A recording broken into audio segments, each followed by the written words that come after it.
हमें पार्टी का सीन दिखा जाता है जहां पर कुछ लड़कियां बैठी हुई थी, लेकिन तभी वहां पर एक ब्लैक बाल वाली लड़की थी। वो सोचती है कैसल तो बहुत ही ज्यादा बड़ा है, लेकिन पता नहीं आज का दिन कितना डल होगा। तो तब वो सोचती है क्या मैं ग्रैंड डचेस के बारे में अगर कोई ऐसे लिखूं तो क्या वो रूड तो नहीं होगा। और वो थी Cecilia Territo, second daughter of count Territo, और वो नॉर्दर्न न्यूज की कॉलमनिस्ट थी। लेकिन तभी उसकी नजर वहां पे मेजल पे पड़ती है, तो तभी मेजल भी उसको देखती है। लेकिन तब सेसिलिया स्माइल करते हुए उसको नोट करती है, लेकिन मेजल तो अपना मुंह ही पीछे कर लेती है। वो सोचती है आखिर मेजल मुझसे इतनी नफरत क्यों करती है, कितनी चाइल्डिश है ना ये। लेकिन तभी वहां पर कोई कहता है हर ग्रेस ग्रैंड डचेस ऑफ ब्लैनहम वो आ रही हैं। और तभी वहां पर सब लोग खड़े हो गए थे और हमारी हीरोइन वहां पर आती है, जो कि पिंक ड्रेस में बड़ी प्यारी लग रही थी। वो कहती है थैंक यू सो मच सबका यहाँ आने के लिए, प्लीज अपने आप को कंफर्टेबल बनाएं। तो तब सेसिलिया उसको देखती है, वो सोचती है वाओ, मैंने तो सुना था कि ये बहुत ज्यादा ईवल है, लेकिन ये तो जितना मैंने एक्सपेक्ट किया था ना उससे भी ज्यादा चार्मिंग है। तो तब हमारी हीरोइन भी वहां पर बैठ गई थी। वो कहती है मैंने सुना था कि आप लोग बहुत दूर का सफर करके आए हैं, क्या आपका सफर डिफिकल्ट था। लेकिन तभी उसकी बात का कोई जवाब नहीं देता और वहां पर बिल्कुल खामोशी थी। तो सेसिलिया सोचती है क्या किसी ने जवाब नहीं दिया, क्या कोई भी हर ग्रेस को जवाब नहीं देगा। लेकिन तभी बाकी की सारी लड़कियां वो एक दूसरे की तरफ देख रही थी। तो सेसिलिया सोचती है मुझे ये मत बताना कि ये सब कुछ फिर से मेजल ने ट्राई किया है। और मेजल वहां पे स्माइल कर रही थी। वो सोचती है आखिर इस बार मेजल ने कौन सी स्कीम पुल की होगी, मुझे तो पक्का यकीन है इसी का काम है। लेकिन तब वहां पर जब बिल्कुल खामोशी थी ना, तो हमारी हीरोइन वो सोचती है अच्छा कोई भी जवाब नहीं दे रहा, ये तो ऐसा लगता है किसी ने इनको जानबूझ के बोला है कि यहाँ पे अपनी जुबान बंद रखें। लेकिन तभी मेजल कहती है वेल ये इतना भी ट्रबलसम नहीं था योर ग्रेस, क्योंकि ग्राउंड तो आजकल बड़ा अच्छा हो गया है, इसी वजह से कैजिस के लिए गुजरना आसान था। तो हमारी उन कहती है ये सुनकर तो अच्छा लगा। लेकिन तब वो बटलर से कहती है मिस्टर वाइटली प्लीज चाय ले आए। वो कहता है जी और ग्रेस। लेकिन मेजल सोचती है ठीक है जैसा तुम्हें एक्ट करना है करती रहो, क्योंकि यहाँ पे कोई भी चाय को हाथ नहीं लगाएगा जो तुमने सर्व की होगी, क्योंकि यहाँ पर तो बहुत सारा खाना आएगा। लेकिन मैंने पहले सबसे कह दिया है कि यहाँ किसी खाने को हाथ ना लगाए। तो तब वो स्माइल करते हुए वहां उसको देखती है। वो सोचती है बस तुम देखती जाओ यहाँ पर किसका इन्फ्लुएंस ज्यादा है, क्योंकि सब लोग मेरी बात मानेंगे। और थोड़ी देर बाद वहां मेड्स खाना लेकर आई थी। लेकिन तब सारी की सारी मेड्स हर एक लड़की के सामने एक ट्रे रख रही थी। वो कहती है आपकी टी और डिजर्ट माय लेडी। लेकिन मैं तो सोचती है क्या ये बुफे नहीं है, मेरा प्लान वो पूरा का पूरा खराब हो गया है। तो सेसिलिया तो खाने के देखकर बड़ी खुश थी। वो कहती है गुड हेवंस, मैंने कभी भी इंडिविजुअल टी ट्रे कभी नहीं देखी। और तब वो सोचती है मुझे पता था यहाँ पे कोई भी खाने को हाथ नहीं लगा रहा। लेकिन तभी सेसिलिया वो सबको घूर के देख रही थी। वो सोचती है जरूर इसने ऑर्डर दिया होगा कोई भी खाने को हाथ ना लगाए। लेकिन इंडिविजुअल ट्रेस की वजह से हर कोई अपने सामने खाना खाने पे मजबूर होगा, ये कैसे रेजिस्ट कर सकते हैं। तो हमारी हीरोइन स्माइल करते हुए कहती है प्लीज आप लोग अपना खाना शुरू करें, क्योंकि ये हमारे शेफ ने डायरेक्टली आप लोग के लिए बनाया है। तो तभी वहां पर सेसिलिया पहली बाइट लेती है। वो सोचती है यमी ये कितना डिलीशियस है ना। तो बाकी लड़कियां भी पहली बाइट ले रही थी। लेकिन तब सबकी नजर मेजल की तरफ थी। तो हमारी कहती है इसका टेस्ट कैसा है, हमारे हेड शेफ ने स्पेशली आप लोग के लिए बनाया है ताकि आप लोग को इम्प्रेस कर सकें। तो उनमें से एक लड़की कहती है ये तो बहुत ज्यादा डिलीशियस है योर ग्रेस। दूसरी कहती है ये कितना वंडरफुल है ना, और केक तो इतना मजेदार है, मेरा दिल कर रहा है कि इसको खाती रहूं। तो दूसरी लड़की कहती है मेरा भी दिल कर रहा है कि इस फ्रेश फूड को खाती रहूं, सच में मैं तो इसके साथ 10 चाय के कप पी सकती हूँ। लेकिन मेजर को ये सब कुछ सुनकर अच्छा नहीं लग रहा था। वो सोचती है हाँ जैसा कि इसकी ये बात मुझे रोक ही ना दे। तो तभी वो चम्मच वहां पर रखते हुए कहती है मुझे माफ कीजिएगा योर ग्रेस, लेकिन मैं श्योर नहीं हूँ कि मैं ये स्वीट्स खा सकती हूँ। हमारन कहती है इसका क्या मतलब हुआ, क्या आपको ये पसंद नहीं आई। वो कहती है बात ये है कि स्प्रिंग फ्रूट वो तो ब्लेनम में बहुत ही ज्यादा कम मिलते हैं, इसी वजह से, क्योंकि यहाँ पे रोड्स ब्लॉक रहते हैं स्नो की वजह से। लेकिन ऐसे ही डिजर्ट के ऊपर फ्रूट्स को पाइल करना ये तो बिल्कुल फजूल खर्ची हुई। उसकी बात सुनकर बाकी सारी लड़कियां जो खा रही थी ना वो बिल्कुल चुप हो गई थी, उन्होंने खाना बंद कर दिया था। तो मेजल कहती है मुझे लगता है कि नॉर्दर्न सेंसिबिलिटी की वजह से मैं इसको नहीं खाऊंगी। तो हमारी सिसिलिया सोचती है ये क्या बात कर रही है, फ्रूट के थोड़े से पीसेस को या यशी कह रही है। लेकिन तभी हमारी हीरोइन उसको देखती है। वो कहती है ओ डियर, मुझे रियलाइज नहीं हुआ था कि एबोर हाउस होल्ड वो बहुत ज्यादा स्ट्रगल कर रहा है। तो मेजल कहती है क्या। तो हमारी कहती है सच में आपके घर में स्प्रिंग के सीजन में भी फ्रूट नहीं मिल रहा, मुझे तो आपके लिए बहुत ज्यादा बुरा लग रहा है, कैपिटल में तो ये मैजिक करना भी बहुत ज्यादा मुश्किल था। तो मेजल कहती है क्या नहीं नहीं ये मेरे घर का मामला नहीं है, असल में यहाँ पर। तो वो कहती है आप लोग के बारे में क्या, क्या आपके घर में भी फ्रूट नहीं मिलता? यहाँ पर तो हर एक जगह पर, हालांकि होटल्स में भी फ्रूट्स वाले पाए मिलते हैं। तो पीछे से सेसिलिया कहती है हम लोग तो आराम से फ्रूट्स खाते हैं। लेकिन तभी मैजल को तो गुस्सा आता है। वो सोचती है सेसिलिया ये मेरे खिलाफ बोल रही है। तो तब बाकी लड़कियां भी कहती है वेल स्प्रिंग में तो फ्रूट्स बहुत ज्यादा होते हैं, इसी वजह से हमें कोई मसला नहीं होता। हमारी कहती है सच में आप लोगों को कोई मसला नहीं है? तो तब वो मैजल की तरफ देख के कहती है इसका मतलब है एटलीस्ट इस कैसल में तो आप अपना दिल खोल के फ्रूट्स खा सकती हैं लेडी मैजल। तो मैजल सोचती है क्या उसकी तो इंसल्ट हो गई थी। तो हमारी उन कहती है मिस्टर वार्टली प्लीज लेडी मेजल के साथ फ्रूट्स की एक बास्केट भेजिएगा। वो कहता है जी और ग्रेस। तो हमारून कहती है क्या किसी और को फ्रूट्स चाहिए? तो सब लोग हंस रहे थे। वो कहते हैं नहीं नहीं और ग्रेस हमें नहीं चाहिए। लेकिन मेजल उसकी तो इतनी ज्यादा इंसल्ट हो गई थी। तो तब वहां पर सेसिलिया वो सोचती है ये कितना एंटरटेनिंग लग रहा है ना। मुझे पता था कि कैपिटल की विलनेस इसके बारे में जो कहानियां थी ना वो इतनी भी बुरी नहीं थी। इसने तो अपना हाथ उठाए बगैर मेजल का मुंह बंद करवा दिया। लेकिन तभी हमारी हीरोइन की नजर सेसिलिया पे पड़ती है। वो कहती है लेडी सेसिलिया क्या आप सर नोटन की बहन है ना? वो कहती है जी जी और ग्रेस। तो हमारी कहती है सर नोटन मेरे सबसे ज्यादा ट्रस्टेड नाइट में से एक हैं और वो तो बहुत ज्यादा रिलायबल और डिपेंडेबल है। वो कहती है आप तो कुछ ज्यादा तारीफें कर रही हैं योर ग्रेस। हमारी कहती है आपकी तो मॉडेस्टी भी आइडेंटिकल है। लेकिन तब मेजल कहती है तुम तो कॉमन लोगों के लिए कुछ लिखती हो ना, है ना? आखिर तुमने उस बारे में हर ग्रेस को क्यों नहीं बताया? उसका नाम क्या था? Northern gossip. लेकिन वो तो सेसिलिया का मजाक उड़ाने की कोशिश कर रही थी। तो सेसिलिया कहती है नहीं उसका नाम है नॉर्दर्न न्यूज। वो सोचती है मैंने इसकी बात का जवाब ही क्यों दिया है। लेकिन हमारी कहती है नॉर्दर्न न्यूज मतलब वो मैगजीन आपकी थी? मैंने भी उसको पढ़ा था, उसके कॉलम्स तो बहुत ज्यादा फैसिनेटिंग थे। तो सेसिलिया कहती है वो कॉलम्स मैंने लिखे थे। तो हमारी सोचती है इसी वजह से मुझे समझ आ रहा है सर नोटन का बिहेवियर ऐसा क्यों था, क्योंकि मैंने उनकी बहन की तारीफ की थी ना, इसी वजह से उन्होंने कहा था आखिर इसको कौन ही पढ़ेगा। सच में वो तो अपनी बहन की तारीफ होते देख ही नहीं सकते। लेकिन तब वो कहती है एनीवेज आपकी राइटिंग तो बहुत इंप्रेसिव थी। तो सेसिलिया कहती है मुझे बहुत ज्यादा खुशी हुई कि आपको ये लगता है योर ग्रेस। तो हमारी कहती है मैं सोच रही थी अगर आप लोग मैगजीन के अंदर रेसिपीज भी ऐड करें तो अच्छा आइडिया है, आपको क्या लगता है? तो सेसिलिया कहती है रेसिपीज। तो मेजल मजाक उड़ाते हुए कहती है कितना अच्छा आइडिया है ना। आखिर कॉमन लोग को फैशन के बारे में क्या ही पता होगा, उनको तो किचन के बारे में पता होना चाहिए। लेकिन हमारी कहती है मैं सच में सीरियस हूँ लेडी सेसिलिया, मैं आपका मजाक नहीं उड़ा रही। क्योंकि ब्लहना में बहुत सारे लोग जियोग्राफी की वजह से यहाँ पर बाहर के लोगों से मिल नहीं पाते, इसी वजह से उनको बाहर की डिशेस के बारे में पता नहीं है। लेकिन अगर आप कॉलम में लिखेंगी ना तो लोगों को पता चल जाएगा कि बाकी डिशेस भी हैं और वो रीडर्स के लिए यूजफुल होगा। तो सेसिलिया सोचती है मैंने इस बारे में पहले क्यों नहीं सोचा। लेकिन तब स्माइल करते हुए कहती है मैं आपकी बात याद रखूंगी योर ग्रेस। और तब उसको तो हमारी हीरोइन पसंद आ गई थी। लेकिन पीछे सेसिलिया सोचती है क्या ये सब लोग मेरा मजाक उड़ा रहे हैं। वो कहती है अगर मैं होती ना तो मैं आपकी शादी के बारे में लिखती योर ग्रेस, क्योंकि ब्लेना में किसी ने भी आपकी वेडिंग को देखा नहीं था, है ना?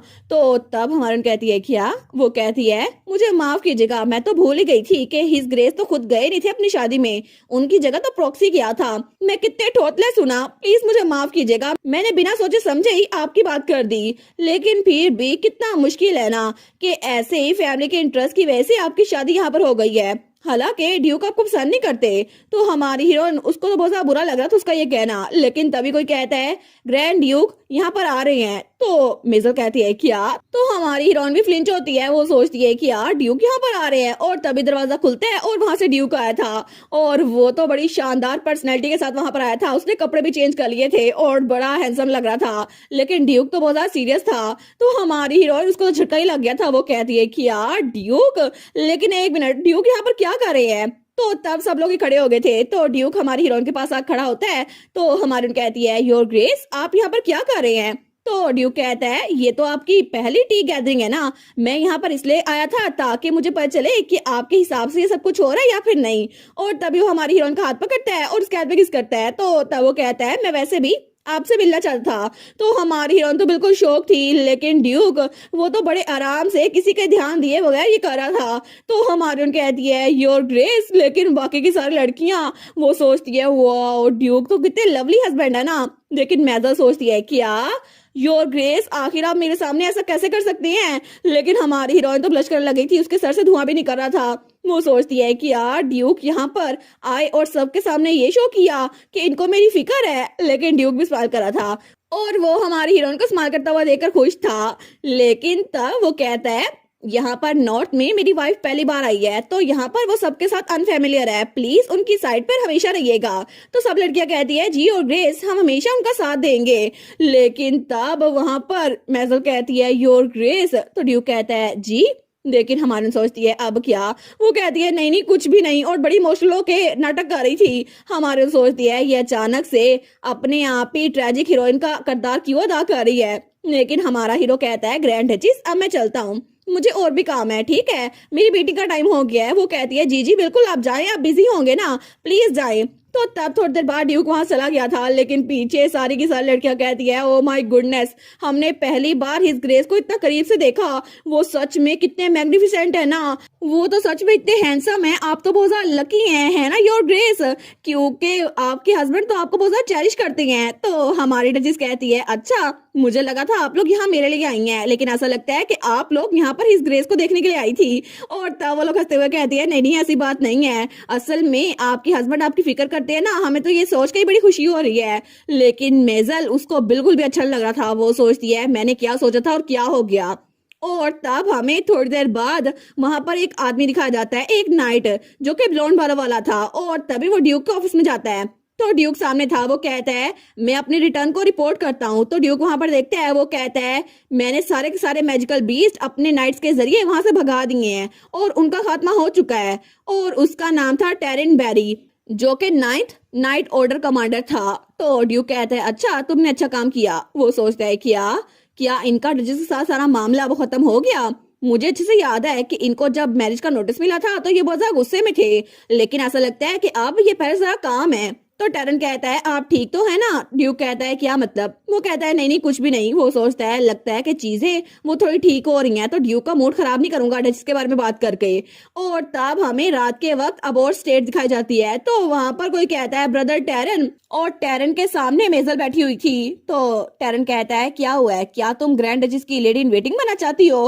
वो कहती है lady in waiting my foot, मैं पहले ही फेल हो चुकी हूँ, सिसिलिया को वो पोजीशन मिल चुकी है, मैं इतनी सारा एम्बेरस हूँ, मैं तो अपना सर भी उठा नहीं पा रही। तो टेरन कहता है इसमें एम्बेरसमेंट कैसे ही। वो कहती है सबको लगता है कि मैं सिसिलिया जैसे किसी लड़की से हार चुकी हूँ। तो टेरन कहता है तुम्हें इतने डिस्ग्रेसफुल पोस्ट पे जाने की जरूरत ही नहीं थी, ग्रैंड डचेस उनका जल्दी डाइवोर्स हो जाएगा। तो वो कहती है आपको कुछ नहीं पता ब्रदर, वो लड़की बहुत ही ज्यादा चालाक है, उसने तो नाइट्स को, यंग लेडीज को और हर किसी को अपने प्यार में पागल कर लिया है, हर कोई उसके गुण गाता है।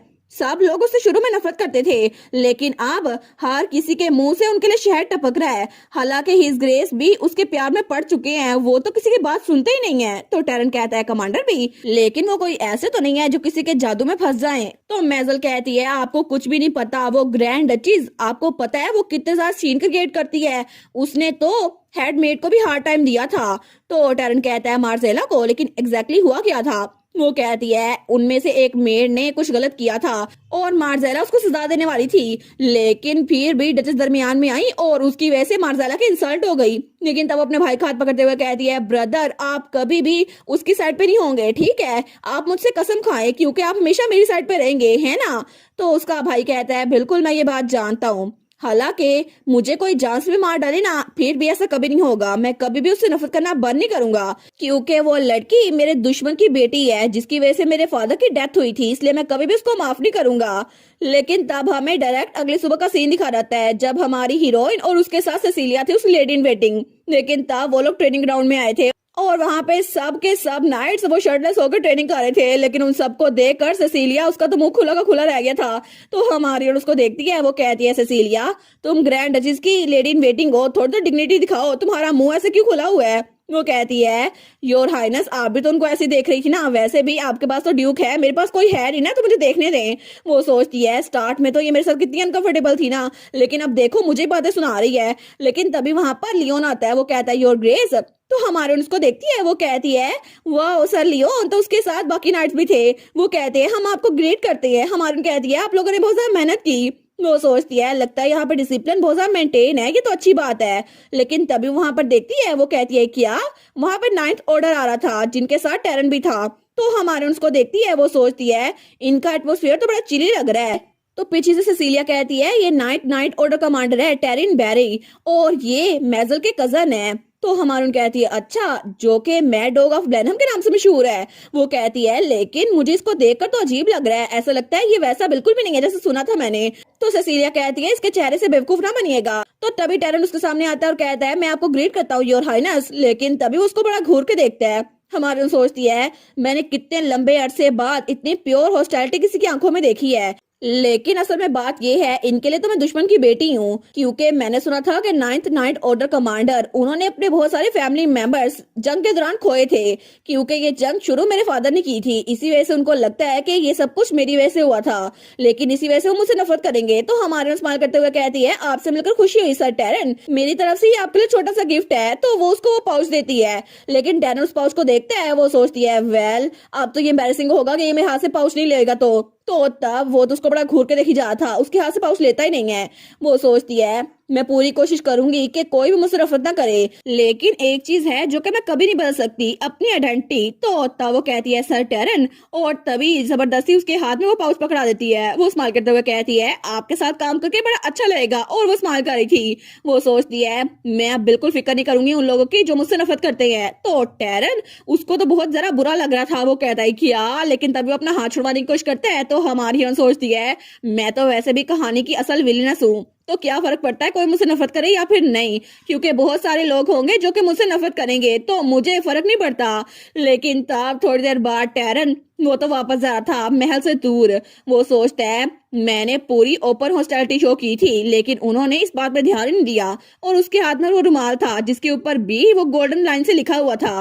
वो सोचता है मैंने सही सुना था कि वो कैपिटल की विलनेस है, लेकिन सच में उसमें बहुत ज्यादा गट्स हैं। तो तभी उस रुमाल को देखता है तो उसे याद आता है जब हमारे हीरो ने कहा था आपके साथ काम करके बड़ा अच्छा लगेगा। तो तब वो सोचता है मैंने जब उनको देखा था ना तो वो स्माइल कर रही थी, लेकिन मुझे बिल्कुल भी अच्छा नहीं लग रहा था, मुझे लग रहा था वो मेरी दुश्मन की बेटी है। तो मैंने सीधा मुंह ही पीछे कर लिया। वो कहता है थैंक यू, और उसने वो रुमाल ले लिया था। लेकिन वो सोचता है मैंने ऐसा क्यों किया था, मैंने तो बिना रियलाइज किए मुंह पीछे कर लिया था, मुझे उनको जवाब देना चाहिए था।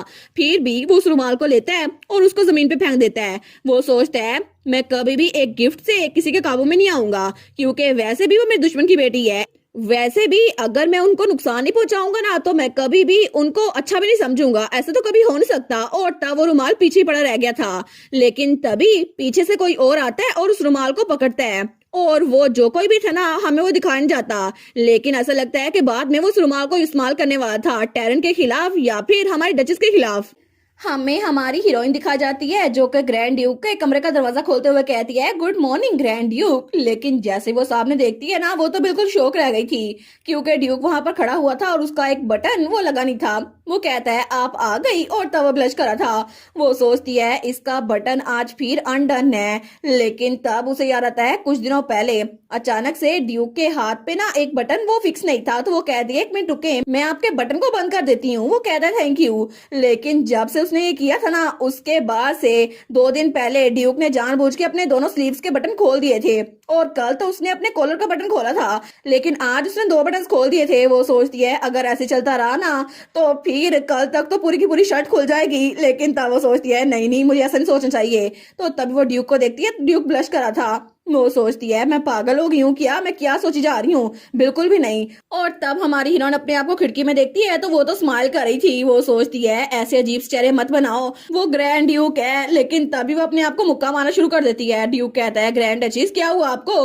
वो कहती है आई गेस मैं आप थोड़ा जल्दी आ गई है ना। ड्यूक कहता है नहीं नहीं आप तो टाइम पे आई हैं। वो कहती है लेकिन आपके बटन्स आज भी बंद नहीं है। वो कहता है अच्छा ये, तो तब वो ब्लश करता है, कहता है मुझे माफ कीजिएगा। तो हमारे सोचती है 1 मिनट, कहीं इसने जानबूझ के तो अपने बटन बंद नहीं किए ना, क्योंकि ये चाहता है कि मैं इसको बंद करूं। लेकिन वो सोचती है कहीं ऐसा तो नहीं कि ये चाहता है कि मैं इसको थोड़ा ज्यादा कांटेक्ट करूं, क्योंकि इसको बहुत ज्यादा पेन होती है इसके कर्ज की वजह से। वो कहती है इधर आए मैं आपका बटन बंद कर देती हूँ। वो कहता है थैंक यू सो मच, मैं आपकी हेल्प के लिए थैंक यू बोलता हूँ। लेकिन तब हमारी हीरोइन आगे बढ़ के उसके बटन को बंद कर रही थी, तो ड्यूक तो उसी को देखी जा रहा था और हमारी हीरोइन ब्लश कर रही थी। वो सोचती है ये फिर से वही कर रहा है, जब भी मैं ग्रैंड ड्यूक को टच करती हूँ ना तो मेरी बॉडी में थोड़ी सी हीट पैदा होती है, मुझे लगता है कि ये थोड़ा अजीब है। लेकिन फिर भी ड्यूक आखिर इतना चालाक क्यों बनता जा रहा है, क्या सच में इसको बहुत ज्यादा तकलीफ होती है अपने कर्ज की वजह से। लेकिन ड्यूक तो ब्लश करा था। तो वो थोड़ा सा ऊपर हो रही थी क्योंकि ड्यूक का कद थोड़ा बड़ा था। वो सोचती है फिर भी मुझे लगता है कि अगर मेरे कॉन्टेक्ट से उनको थोड़ा सा अच्छा महसूस हो सकता है तो फिर ऐसा ठीक है, लेकिन आखिर ड्यूक की फीलिंग्स क्या है इस बारे में? उनकी पर्सनैलिटी तो बहुत ज्यादा शाय है, तो वो कभी भी मुझे खुद नहीं कहेंगे कि मैं उनको हाथ लगाऊं। इसी वजह से वो ये सब कुछ कर रही हैं, लेकिन उनको ये सब कुछ करने की जरूरत नहीं थी, वो मुझे डायरेक्टली बोल सकते थे। तो ड्यूक तो हमारी हीरोइन को देखी जा रहा था। वो सोचता है कहीं ग्रैंड डचेस ने नोटिस तो नहीं कर लिया कि मैं ये जानबूझ के कर रहा हूँ, क्योंकि मैं सच में चाहता हूँ कि वो मेरे करीब रहें। और तब वो हमारी हीरोइन को देखता है। वो सोचता है ये सब कुछ स्टार्ट कब हुआ? जब से मेरी बॉडी ने इनके टच पे रिएक्ट करना शुरू कर दिया। लेकिन तब हमारी हीरोइन उसका क्रेविट बांध रही थी। तो ड्यूक सोचता है जब भी ये मेरे करीब होती है ना तो मैं चाहता हूँ ये यहीं पर रहें और कहीं और ना जाएं। लेकिन तब वो मुंह पीछे कर लेता है। वो सोचता है मैं क्या सोच रहा हूँ, उनको ऐसा कुछ भी नहीं लगता होगा, है ना? क्योंकि ये तो बिल्कुल प्योर इंटेंशन के साथ यहाँ पर आती हैं और हर सुबह मेरी हेल्प करती हैं। लेकिन मुझे ऐसा कुछ ही सोचना चाहिए, वो बहुत अच्छी लड़की हैं। तो हमारी हीरोइन तो आराम से क्रेविट बांध रही थी। वो कहती है देखे हो गया। तो ड्यूक कहता है थैंक यू। तो तब वो मुड़ते हुए कहता है ठीक है तो अब मैं चलता हूँ। तो हमारी हीरोइन उसका हाथ पकड़ लेती है। ड्यूक कहता है ग्रैंड डचेस आप क्या कर रही हैं? तो हमारी कहती है प्लीज ऐसे ही रहे, मुझे लगता है कि मुझे थोड़ी देर के लिए अपने हस्बैंड का हाथ पकड़े रहना चाहिए। वो कहता है सच में, लेकिन इसकी जरूरत क्या है? तो हमारी उसके हाथ का मसाज कर रही थी। वो कहती है अगर मैं आपके हाथ को मसाज करूँ ना तो अच्छी एनर्जी जनरेट होगी। वो सोचता है अच्छी एनर्जी के बारे में तो मुझे कुछ नहीं पता, लेकिन मुझे तो बहुत ज्यादा अच्छा लग रहा है। तो तब हमारी कहती है अब मैंने आपको हैंड मसाज दे दिया ना तो आज का पूरा दिन आपका अच्छा गुजरेगा। वो कहता है थैंक यू। तो हमारी कहती है आज का आपका शेड्यूल क्या है? वो कहता है एडमिनिस्ट्रेटर के साथ मेरी कुछ मीटिंग्स है। हमारी कहती है आपकी मीटिंग्स तो कुछ ज्यादा हो रही है ना आजकल। तो ड्यूक कहता है वो तो इसलिए क्योंकि हम लोग रेंडोरिस किंगडम से जल्द डेलीगेशन को इनवाइट करने का प्लान कर रहे हैं। तो हमारी हीरोइन कहती है रेंडोरिस किंगडम, क्या वो आपके मैरिज प्रपोजल के तो नहीं आ रहे ग्रैंड ड्यूक? वो कहता है क्या? बिल्कुल भी नहीं। ऐसा क्यों? आपको ऐसा क्यों लगता है? तो हमारी कहती है मैंने एक बार अपने फादर से सुना था कि आप दोनों के दरमियान मैरिज प्रपोजल की बात चल रही थी क्योंकि वहां की प्रिंसेस वो आपकी फ्यूचर वाइफ बनने वाली थी। लेकिन इट्स ओके, अगर आपकी मैरिज एक साल बाद होने वाली है ना तो अच्छा होगा आप अभी से निगोशिएशन कर ले। वो कहता है नहीं नहीं वो बात तो बहुत ज्यादा पुरानी हो गई है, हमने तो तब से लेकर अब तक मैरिज का जिक्र ही नहीं किया। और वैसे भी वो लोग यहाँ पर सिर्फ ट्रेड के लिए आ रहे हैं। मैं इतना रूड नहीं हूँ कि मैं किसी और से मैरिज का सोचूं, हालांकि मेरी एक वाइफ भी है। तो हमारी कहती है आई सी, मैं समझ गई, लेकिन आपको मेरी वजह से पीछे हटने की जरूरत नहीं है। और वैसे भी जब तक हमारा कॉन्ट्रैक्ट है ना तो बाकी चीजें मैटर नहीं करती, आप किसी के साथ भी हो सकते हैं। तो ड्यूक वो सोचता है क्या किसी के साथ भी? वो कहता है आपको बिल्कुल फर्क नहीं पड़ेगा? हमारी कहती है बिल्कुल मुझे फर्क नहीं पड़ेगा। वो कहता है अगर आपके साथ होते हुए भी मैं किसी और लड़की को अप्रोच करूं तब भी आपको फर्क नहीं पड़ेगा क्योंकि आपको सच में मुझसे कोई भी लगाव नहीं है। वो कहती है हमारे कॉन्ट्रैक्ट में यही तो लिखा था, बस यही बात थी। लेकिन तब ड्यूक बेचारा वो तो बिल्कुल शॉक हो गया था, वो कुछ बोल ही नहीं पाता। वो सोचता है यहाँ पर मैं हूँ जो कि जानबूझ के अपनी शर्ट के बटन खोल रहा हूँ ताकि मैं इनके साथ रह सकूं, लेकिन ये फिर भी एक साल बाद का सोच रही हैं जब इन्हें मुझे छोड़ना होगा। तो हमारी उन कहती है योर ग्रेस क्या मैंने कुछ गलत बोल दिया? तो ड्यूक कहता है नहीं माय लेडी आपने कुछ भी गलत नहीं बोला। और तब वहां से मुड़ गया था। वो कहता है जब तक कॉन्ट्रैक्ट है ना कोई भी मसला नहीं होगा। लेकिन हमारी सोचती है इनको क्या हुआ है, कॉन्ट्रैक्ट की बात हम दोनों ने इकट्ठी तो की थी, अब इनको गुस्सा क्यों आ रहा है? लेकिन तब रात के वक्त हमें लियोन के मॉम डैड का इन दिखा जाता है। तो हमारी हीरोइन वहां पे बैठी हुई थी। वो सोचती है आजकल तो चीजें बड़ी डिफिकल्ट होती जा रही हैं। ग्रैंड ड्यूक का एक्सप्रेशन वो तो मेरे दिमाग में छाया हुआ है, पता नहीं वो ऐसा क्यों कर रहे थे। तो उसके साथ ही उसकी लेडी इन वेटिंग बैठी थी। वो कहती है योर ग्रेस मैंने सुना था अपने फादर से अपेरेंटली रेंडोरिस डेलीगेशन के साथ बातें बिल्कुल भी स्मूथली चल रही। तो हमारी कहती है लेकिन क्यों? मिलिट्री और फाइनेंशियली तो ब्लैनहम तो सुपीरियर है ना। तो उसकी लेडी इन वेटिंग कहती है वेल ब्लैनहम के पास जरा पैसा खर्च करने की जगह नहीं है, लेकिन दूसरी तरफ रेंडोरिस में बहुत सारे रिजॉर्ट्स हैं और वहाँ पर बहुत सारे ट्रेड पार्टनर्स हैं जिसकी वजह से वहाँ पर तिजारत बहुत ज्यादा चलती है, बहुत सारे लोग वहाँ पर आते हैं। हालांकि वो डेलीगेशन यहाँ पर आ तो गई है लेकिन फिर भी वो एक के बाद एक कंडीशन रखी जा रही है। तो हमारी सोचती है मुझे पता नहीं था कि हालात ऐसे हो गए हैं, लेकिन क्या मैं हिज ग्रेस की हेल्प नहीं कर सकती? तो तभी वहां पर लियोन का डैड आता है। वो कहता है योर ग्रेस मुझे माफ कीजिएगा, आज हमारे पास बहुत सारा गेस्ट है ना, इसी वजह से हम आपको बिठाए रखे हैं और मुझे माफ कीजिएगा आपको थोड़ी देर और इंतजार करना पड़ेगा। वो कहती है मैं बिल्कुल ठीक हूँ, मेरे बारे में फिक्र ना करें, और इसके अलावा मुझे तो फ्री डिजर्ट भी मिला है और वहाँ पे मिल्क पुडिंग पड़ी हुई थी। वो कहता है सच में हमारे पास बहुत सारा पुडिंग है, आपको और चाहिए हो तो मांग लीजिएगा। लेकिन तभी उसकी लेडी इन वेटिंग कहती है क्या सच में हमें इतनी दूर जाने की जरूरत है? तो हमारी डचेस एनेट कहती है तुम्हारा क्या मतलब है? तो सिसिलिया कहती है मैडम मैरी के साथ नॉर्दर्न न्यूज के लिए रेसिपी का इंटरव्यू। क्या हमें पूरा का पूरा कुकिंग प्रोसेस देखना जरूरी है? तो हमारून कहती है अगर हम नई रेसिपी को इंट्रोड्यूस करवा रहे हैं ना तो हमें उसकी मेजरमेंट्स को सही लिखना होगा। वो कहती है मेजरमेंट्स को? हमारून कहती है बिल्कुल, अगर हम लिखे ना थोड़ा सा या फिर एक चुटकी तो किसी को समझ नहीं आएगी, लेकिन अगर हम एग्जैक्ट नंबर लिखे ना तो तब सबको पता चल जाएगा। वो कहती है अच्छा, अगर आप ऐसे कह रही हैं फिर तो बिल्कुल ठीक है।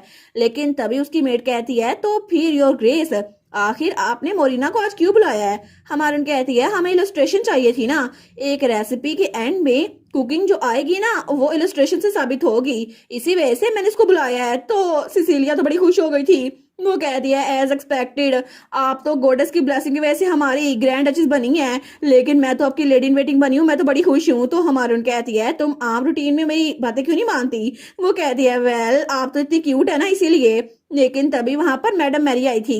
वो कहती है योर ग्रेस, हम लोग रेडी हैं। आप कॉलम में एप्पल पाई का सीक्रेट लिखने वाली थी ना? तो हमारी कहती है मैडम मैरी, आपका आउटफिट तो आप पे सूट कर रहा है। वो कहती है थैंक यू, तो प्लीज आप लोग मुझे किचन में फॉलो करें। और थोड़ी देर बाद मैडम मैरी वो एप्पल का स्लाइस काट रही थी। तो हमारी कहती है कॉलम में सबसे पहले इंग्रेडिएंट्स लिखना और उसके बाद बाकी मेथड लिखना, ठीक है? अगर कोई चीज भी मिसिंग हो ना तो हम चेक कर सकते हैं। वो कहती है ओके।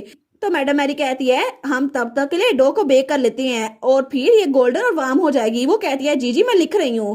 तो तब उन्होंने वो बेक करने के लिए ओवन में रख दिया था। लेकिन तब वो कहती है मैंने कभी इमेजिन भी नहीं किया था कि रेसिपीज को ऐसे ऑर्गेनाइज किया जा सकता है। लेकिन तब वो कहती है अगर मुझे पहले पता होता ना तो मैं नेबरहुड लेडीज के साथ पहले रेसिपी शेयर कर देती। तो पीछे से हमारी हीरोइन की मेट कहती है कि तुम अच्छी से ड्रा करी हो? तो मोरिना कहती है बिल्कुल। लेकिन तब ससीला कहती है नेबरहुड लेडीज को सबको पता चल जाएगा कि आपकी रेसिपीज कैसी हैं नॉर्दर्न न्यूज के जरिए। वो कहती है मैं उम्मीद करती हूँ। और आखिर में पूरा का पूरा एप्पल पाई वो बन चुका था जो कि बड़ा डिलीशियस लग रहा था। तो सारे कहते हैं कितना डिलीशियस लग रहा है। तो हमारे उन कहती है मुझे भी कुछ ट्राई करना है। तो मैडम मैरी कहती है मैं सबको उनका पोर्शन निकाल के दे देती हूँ। तो हमारी हीरोइन तो वो खाने लगती है। वो सोचती है कितने मजे की खुशबू है ना, ये जरूर वंडरफुल होगा। लेकिन तभी वहां पर कोई आता है। वो कहता है मैम पुडिंग प्लीज।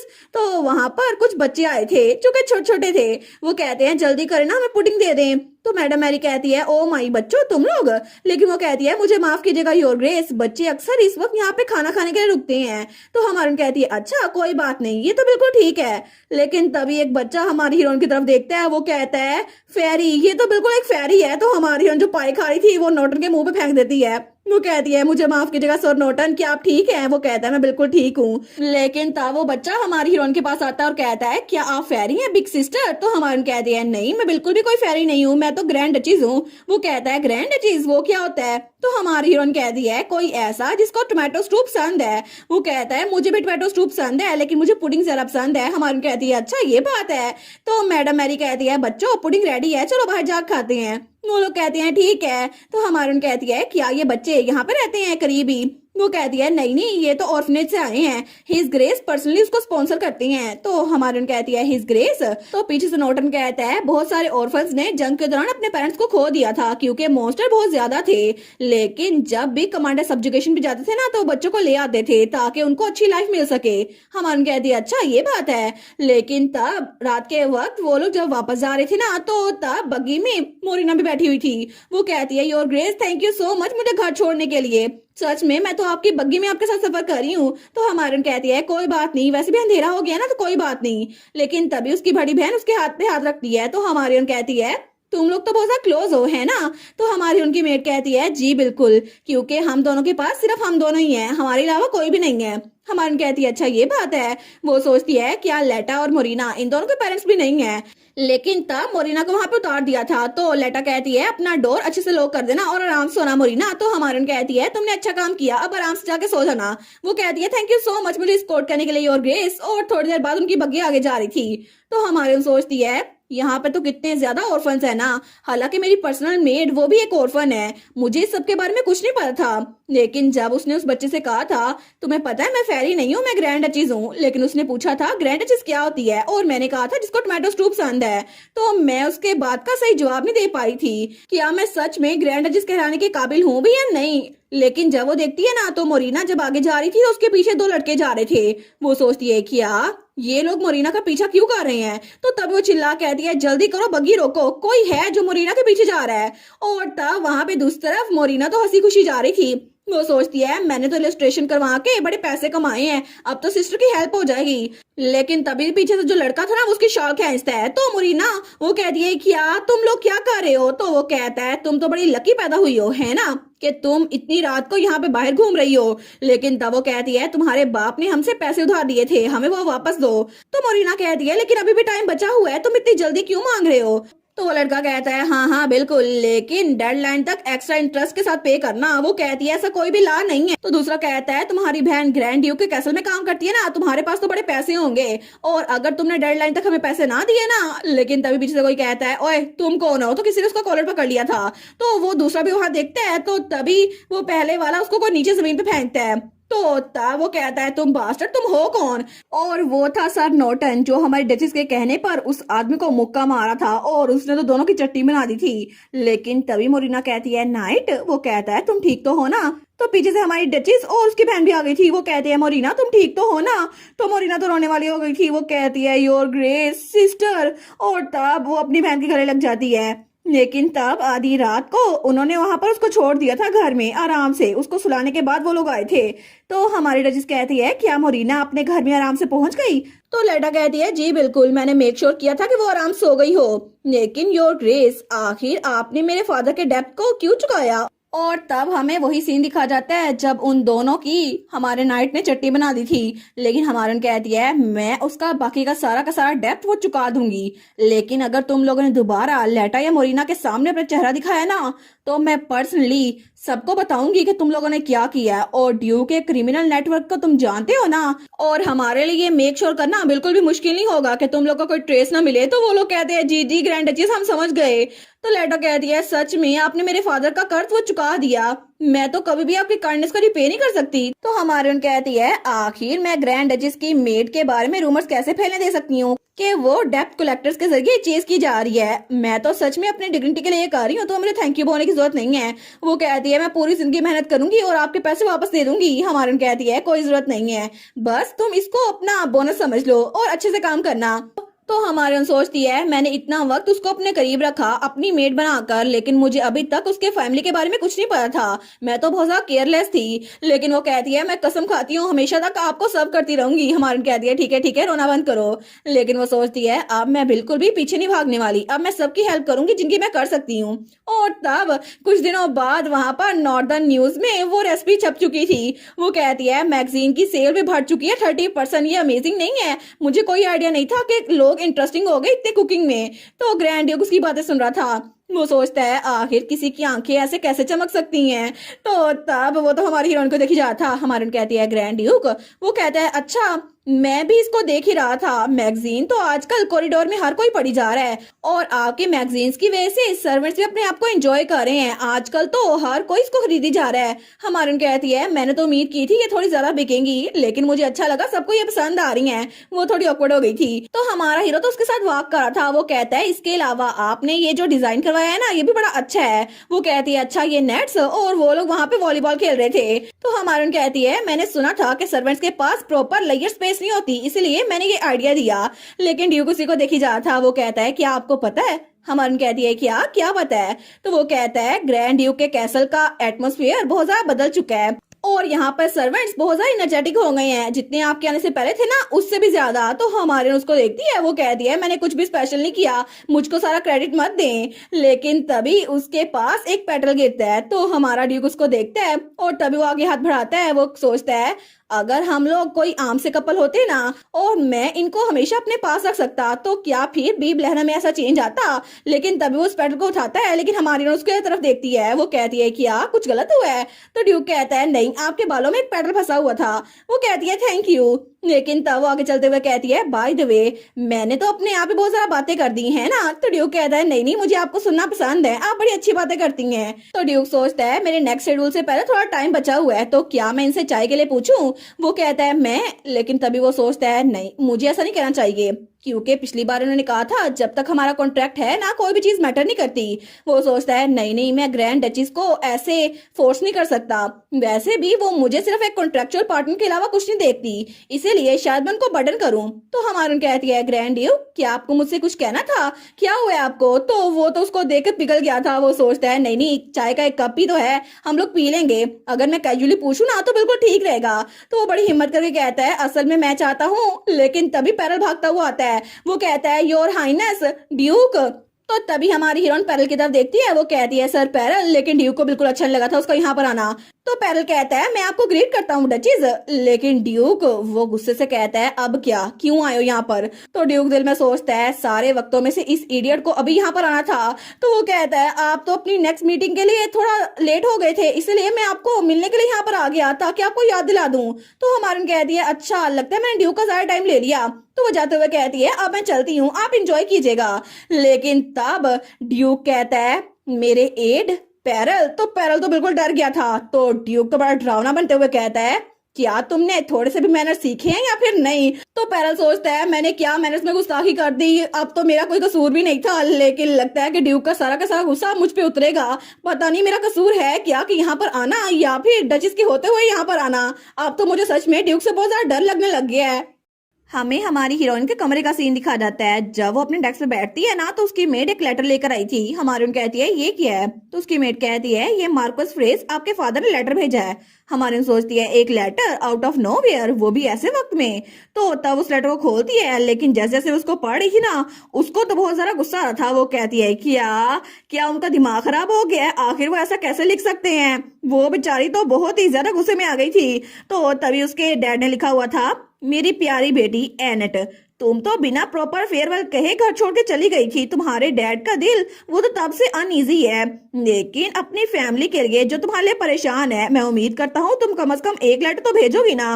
वो सोचती है क्या उन्होंने कहा है कि मैं यहाँ चली गई थी, लेकिन उन्होंने कभी मुझे बेटी की तरह ट्रीट किया भी था या फिर नहीं? और इसके अलावा उन्होंने तो मेरी शादी को भी अटेंड नहीं किया था। लेकिन तब उसके फादर ने आगे लिखा हुआ था तुम्हें पता है कैपिटल में मैंने तुम्हें कितने आराम से नाजू से पाला था, लेकिन नॉर्थ का एनवायरनमेंट तो बहुत ज्यादा सख्त है। मैं उम्मीद करता हूँ कि तुम ठीक होगी, लेकिन फिर भी जिस मेड को तुम चेरिश करती हो ना मैं तुम्हारे लिए उसको भेज दूंगा। और मैं चाहता हूँ कि तुम ग्रैंड ड्यूक के नाम से मेरे लिए इन्विटेशन भेजो।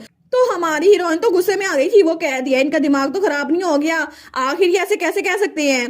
तो उसकी मेट कहती है योर ग्रेस क्या हुआ है? हमारी कहती है लेटा कि आप ब्लैनहम में आने के लिए एंट्री पास की जरूरत है या फिर ट्रेवल परमिट की जिसपे ग्रैंड ड्यूक की सील लगी हो? वो कहती है जी जी बिल्कुल, बहुत सारे सालों से एक डायरेक्ट एम्पिरियल डिग्री की वजह से कोई भी अगर यहाँ पे आएगा या यहाँ से जाएगा तो उसके लिए ग्रैंड ड्यूक की परमिशन चाहिए होगी। तो हमारी उन कहती है कैपिटल से, लेकिन ब्लैनहम का ये टेरिटोरियल लॉ नहीं है ना, ये किसने बनाया था? वो कहती है जी जी मैंने तो सुना था रूमर्स के हिसाब से ये आपके फादर ने बनाया था ये वाला लॉ। हमारी उन कहती है क्या कितना अजीब है, मेरे डैड ने खुद ही ये कानून बनाया और मुझे खुद ही कह रहे हैं मैं उनको इनविटेशन भेजूं। लेकिन तब वो कहती है जल्दी जाओ और एक राइटिंग पेपर लेकर आओ, मैं अभी उनको रिप्लाई लिखती हूँ। वो कहती है जी जी ये ले लें। और तब हमारी हीरो ने अपना कलम उठा लिया था। वो सोचती है उनको लगा होगा कि मैं यहाँ पर अकेली हूँ और मैं उनको बुला लूंगी, लेकिन मैं उस इंसान को कभी भी यहाँ पे बुलाऊंगी नहीं। और वो तो धड़ाधड़ रिप्लाई लिखी जा रही थी। वो सोचती है अगर मैंने इनविटेशन भेज दिया तो पता नहीं वो कौन सी स्कीम लेकर यहाँ पर आ जाएंगे, इससे अच्छा है मैं उनको जवाब लिख भेजूं। लेकिन तब वो कहती है ये मार्कोस फ्रेज को दे दो, ठीक है? तो लेटर कहती है जी मैं अभी पोस्ट कर देती हूँ। तो हमारी सोचती है ठीक है, अब मेरे फादर के पास लेटर जाएगा ना तो उनका ब्लड प्रेशर भी वैसे रेस होगा जैसे मेरा हुआ था। लेकिन तब दूसरी तरफ हमें अगले दिन मार्कस फ्रेज का मेंशन दिखा जाता है। तो वो कहता है क्या उसने कोई इनविटेशन नहीं भेजा? आखिर वो कितनी बदतमीज हो सकती है, उसने उस चीज को इग्नोर किया जो मैंने उसको लेटर में लिखा था और उसने इसके अलावा लेटर में फजूल चीजें लिख दी। और तब हमारे हीरो ने लिखा था मार्कस आप कैसे हैं, आपको शायद मेरी फिक्र हो रही है क्योंकि मैं यहाँ पर आ गई हूँ, लेकिन कैपिटल में भी हम अक्सर कभी कभार ही मिला करते थे, इसी वजह से आपका चेहरा तो जाना पहचाना नहीं लग रहा मुझे। लेकिन आपकी वजह से मैं नॉर्थ में खाली हाथ आई थी, फिर भी किसी दूसरे इंसान की तरह नहीं, ड्यूक ने मेरा बड़ा ख्याल रखा और मुझे बहुत ज्यादा अकोमोडेट किया।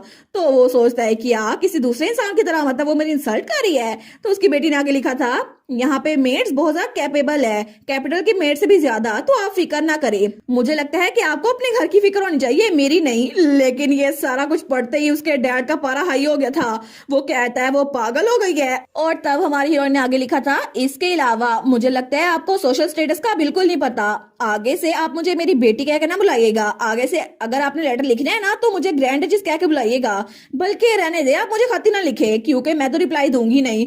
और वैसे भी आपसे मिलकर बिल्कुल अच्छा नहीं लगा, आपसे दोबारा कभी नहीं मिलूंगी। और तब उसके डैड का पारा तो बिल्कुल हाई हो गया था। वो कहता है, वो बदतमीज लड़की, मैंने उसको भड़ा किया और वो मुझे रिप्लाई में ये लिख रही है, जल्दी करो राइटिंग पेपर लेकर आओ, मैं अभी उस इल मैनर लड़की को सबक सिखाता हूँ। तो उसका सर्वेंट कहता है जी जी। लेकिन तभी उसकी तो गर्दन में दर्द होता है। वो कहता है, ओ माय गॉड, मैं तो ऐसे ही ब्लड प्रेशर का मरीज बन जाऊंगा। आखिर ये बदतमीज लड़की मेरी बात क्यों नहीं मानती, ऊपर से इसका भाई वो भी मेरी बात नहीं मानता। और तब दूसरी तरफ हमें ड्यूक का ऑफिस दिखाया जाता है। तो पैरल कहता है, योर ग्रेस, आखिर आप मार्कोस फ्रेज के साथ क्या करने वाले हैं? मैंने सुना है कि उन्होंने ग्रैंड डचेस को कल फिर से एक और लेटर भेजा।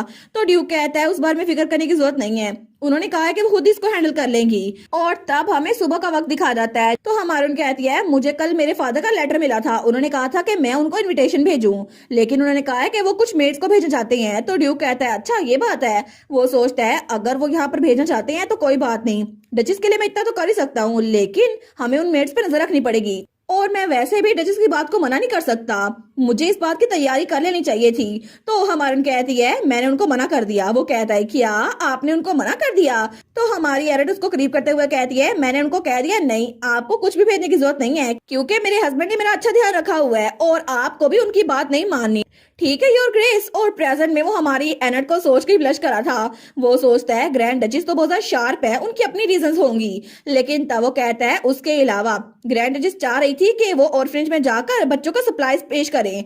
तो पैरल कहता है, अच्छा ऐसी बात है, हर ग्रेस खुद जाएंगी? तो ड्यूक कहता है, वो चाहती है वो बच्चों का खुद ही ध्यान रखे, तो मैंने उनको पहले बता दिया है वो चली जाए, लेकिन इसके अलावा हमें नाइट ऑर्डर को स्कॉट करना होगा, तो तैयारियां कर लो। वो कहता है, जी मैं समझ गया। लेकिन तभी पैरल वहीं पर खड़ा था। तो ड्यूक कहता है, क्या तुम्हें कुछ और कहना है? पैरल कहता है, वेल मुझे लगता है कि आपको अपने आप को कुछ जरा एक्सप्रेस करना चाहिए। तो ड्यूक कहता है, किस बारे में? वो कहता है, हर ग्रेस के सामने। तो ड्यूक कहता है, क्या क्या मतलब?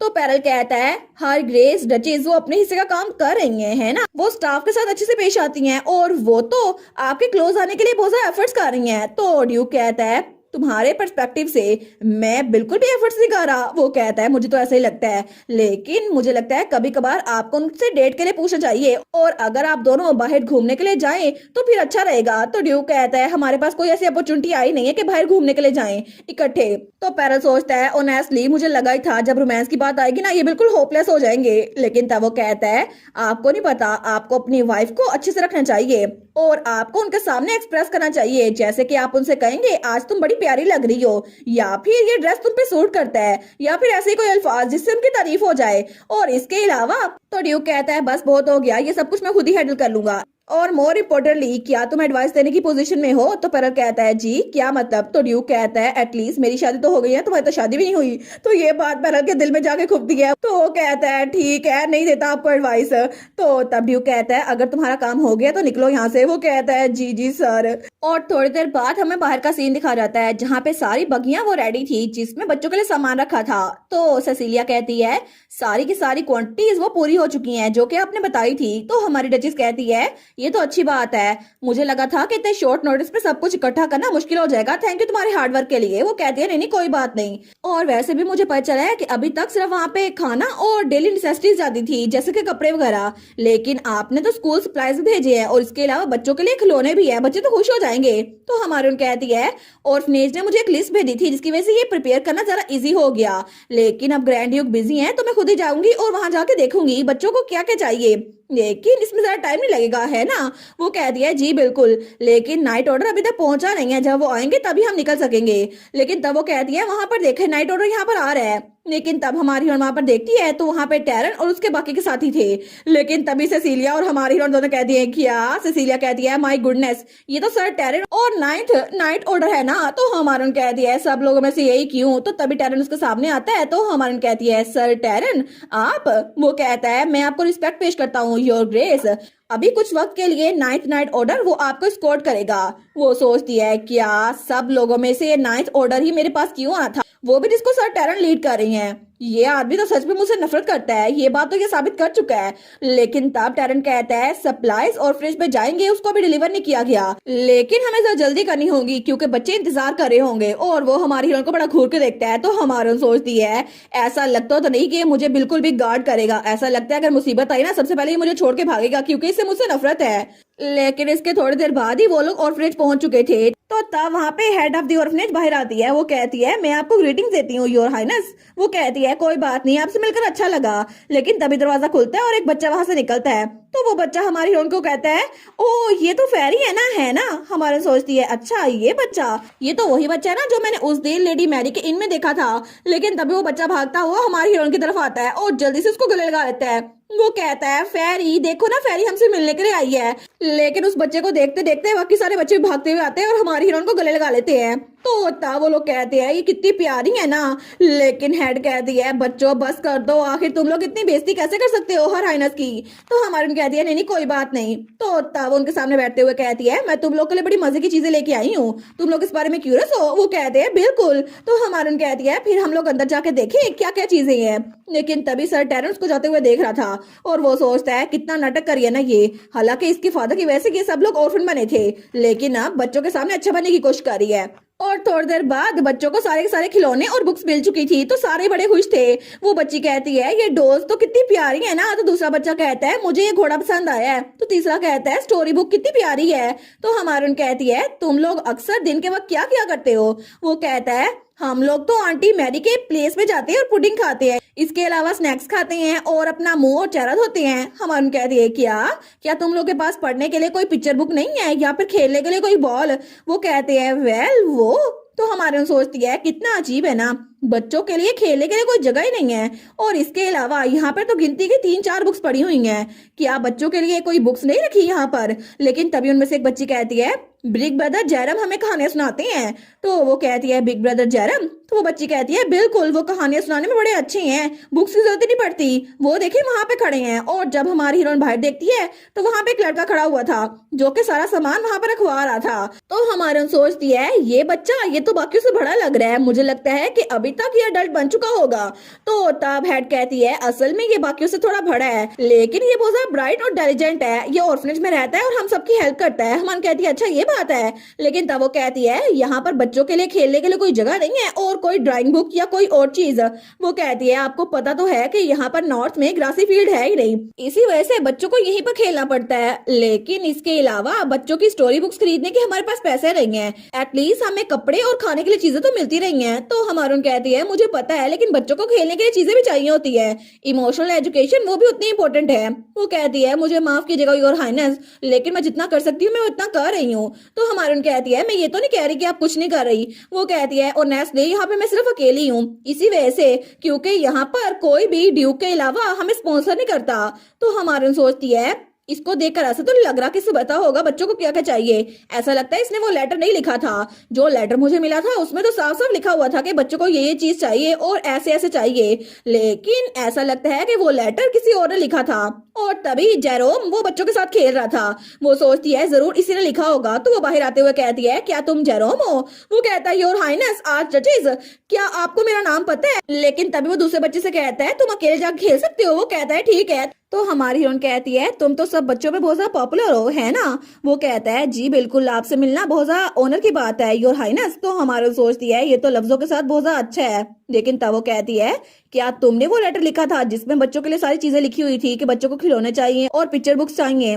वो कहता है वेल वो तो हमारी कहती है फिक्र मत करो, ऑर्फनेज की हेड ने मुझे बता दिया कि तुम यहाँ पे रहते हो, इसलिए तुम्हें डरने की जरूरत नहीं है। वो कहता है जी असल में मैंने लिखा था।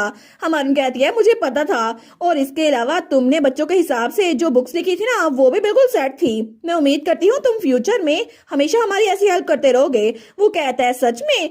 तो तब जेरोम थोड़ा खुश हो गया था। वो कहता थैंक यू डचिस, आपने पहली बार मेरी तारीफ की है, वरना सारे के सारे नोबल्स हमेशा मेरा मजाक उड़ाया करते हैं। तो हमारन कहती है बाय द वे क्या बच्चे इस जगह पे खेलते हैं? यहाँ पर तो जमीन पे पत्थर पड़े हुए हैं, अगर बच्चे नीचे गिर गए और उनको चोट लग गई तो? वो कहता है जी, ऑर्फनेज के बाहर बच्चे अक्सर ऐसे ही खेलते हैं, लेकिन हमारे पास खेलने के लिए कोई और जगह नहीं है इसीलिए। तो हमारी कहती है अच्छा ये बात है। तो हमारी सोचती है फिर भी मुझे लगा ही था कि बच्चों को खेलने के लिए कोई अलग से प्लेग्राउंड बना के देना पड़ेगा। तो तभी वो दूसरी तरफ देखती है, वो सोचती है क्या नाइट नाइट ऑर्डर, वो तो बच्चों के साथ अच्छे से रह रहे हैं, लेकिन वो लोग मेरे साथ जितने सख्त होते हैं ना, बच्चों के साथ उतने जेंटल पेश आ रहे हैं। लेकिन वो सोचती है शायद इसी वजह से, क्योंकि मुझे बताया गया था कि ये ऑर्फनेज में जितने भी बच्चे हैं ना, वो मॉन्स्टर्स के अटैक की वजह से मरे हैं। लेकिन उस मॉन्स्टर के अटैक के पीछे बड़ी वजह मेरे फादर की हेल्प ना करना था, और इसी वजह से हर कोई मुझसे नफरत करता है। लेकिन तभी एक बच्ची उसके पास आती है और उसका हाथ पकड़ लेती है। वो कहती है फेरी। तो हमारी कहती है क्या? वो कहती है तुम्हारे लिए मैं गिफ्ट लेकर आई हूँ। तो हमारी हीरोइन जब अपने हाथ में देखती है ना, तो वहां पे एक पत्थर था। वो कहती है एक पत्थर, लेकिन ये क्या है? तो वो बच्ची कहती है ये बहुत ज्यादा खूबसूरत पत्थर है, ये तो एक जेम स्टोन है। हमारी कहती है क्या? वो सोचती है ये कितनी क्यूट है ना, लेकिन तब उसको गले लगा लेती है। वो कहती है थैंक यू सो मच। और तब उसका देखा देखी सारे के सारे बच्चे उसके पास आते हैं। वो कहते हैं हमसे भी ले लो पत्थर, हमसे भी ले लो, हमारे पास भी जेम स्टोन है। लेकिन तब हमारी हीरोइन तो हंसने लग जाती है। वो कहती है ठीक है मैं सबका गिफ्ट लूंगी एक एक करके। और तब सारे के सारे बच्चे उसके इर्द गिर्द जमा हो गए थे। लेकिन तभी नाइट नाइट ऑर्डर वो उनको दूर से देख रहा था। तो उनमें से एक कहता है सर टेरन क्या हमें बच्चों को रोकना नहीं चाहिए? अगर बच्चों ने उनके कपड़े गंदे कर दिए तो डचीज क्या पता वो गुस्सा करें। लेकिन टेरन जाते हुए कहता है बस इसको ऐसे छोड़ दो, वो कभी गुस्सा नहीं करेगी मुझे नहीं लगता, और अभी के लिए जाने की तैयारी करो। और हमारी हीरोइन तो बच्चों के साथ बड़ी खुश थी। लेकिन थोड़ी देर बाद वो लोग वापसी के रास्ते में थे। तो हमारी हीरोइन बग्गी में कहती है सर टेरन क्या ये अच्छा होगा कि हम जाने से पहले लेडी मैरी के इन में रुक जाएं? वो कहता है जी। लेकिन वो जी कहते ही अपना मुंह बंद कर लेता है। हमारी सोचती है ये तो ऑर्फनेज को छोड़ने के बाद से ज्यादा ही रूड हो गया है, ऐसा लगता है कि इसने बच्चों को देखा ना और उनके पेरेंट्स लेंगे शायद इसी वजह से। लेकिन तब वो कहती है सेसिलिया लेडी मैरी का इन कैसे चल रहा है? वो कहती है मैंने सुना था वहां पे बहुत ज्यादा कस्टमर हैं और इसके अलावा मुझे आपको कुछ बताना है। लेकिन तभी बाहर से आवाज आती है आप लोग क्या कर रहे हैं, जल्दी करें रास्ता छोड़े, कैच को गुजरने दे। हमारे सोचती है क्या हो क्या रहा है, और वहां पे बहुत सारे कॉमनर्स खड़े हुए थे। लेकिन जैसे ही हमारी हीरोइन को देखती है ना, तो वो सारे के सारे नफरत से हमारी हीरोइन को देख रहे थे। तो हमारी हीरोइन डर जाती है। वो सोचती है क्या ये लोग? लेकिन तभी उसकी लेडी इन वेटिंग सेसिलिया वो खिड़की के पर्दे बंद कर देती है। वो कहती है योर हाइनेस प्लीज इनको माइंड मत कीजिएगा, टेरिटरी के लोग अक्सर नोबल को ऐसे नहीं देखते। तो हमारी कहती है कोई बात नहीं, तो क्या हम लोग किसी और दिन इनको विजिट करें? और मैं सोच ही रही थी कि मुझे जाके ड्यूक से बात करनी है। लेकिन तब वो स्माइल कर रही थी, लेकिन फिर भी उसके हाथ कांप रहे थे क्योंकि अभी भी उसको डर लग रहा था। और थोड़ी देर बाद वो लोग वापस आ गए थे और हमारी हीरोइन ग्रीन हाउस में बैठी हुई थी। वो वहां बैठ के सोचती है मुझे लगा ही था कि नॉर्थ के लोग मुझे वेलकम नहीं करेंगे, लेकिन मैंने कभी एक्सपेक्ट नहीं किया था कि उनकी आंखों में मेरे लिए इतनी नफरत होगी। वो तो बिल्कुल मुझे मार देना चाहते हैं। लेकिन तभी वहां पर कोई उसके कंधे पे कोट रखता है, वो था ड्यूक। तो हमारी कहती है क्या? तो ड्यूक वहां पर आते हुए कहता है अभी भी बहुत ज्यादा ठंड है, आपको ऐसे बाहर नहीं बैठना चाहिए। तो हमारी कहती है ग्रैंड ड्यूक।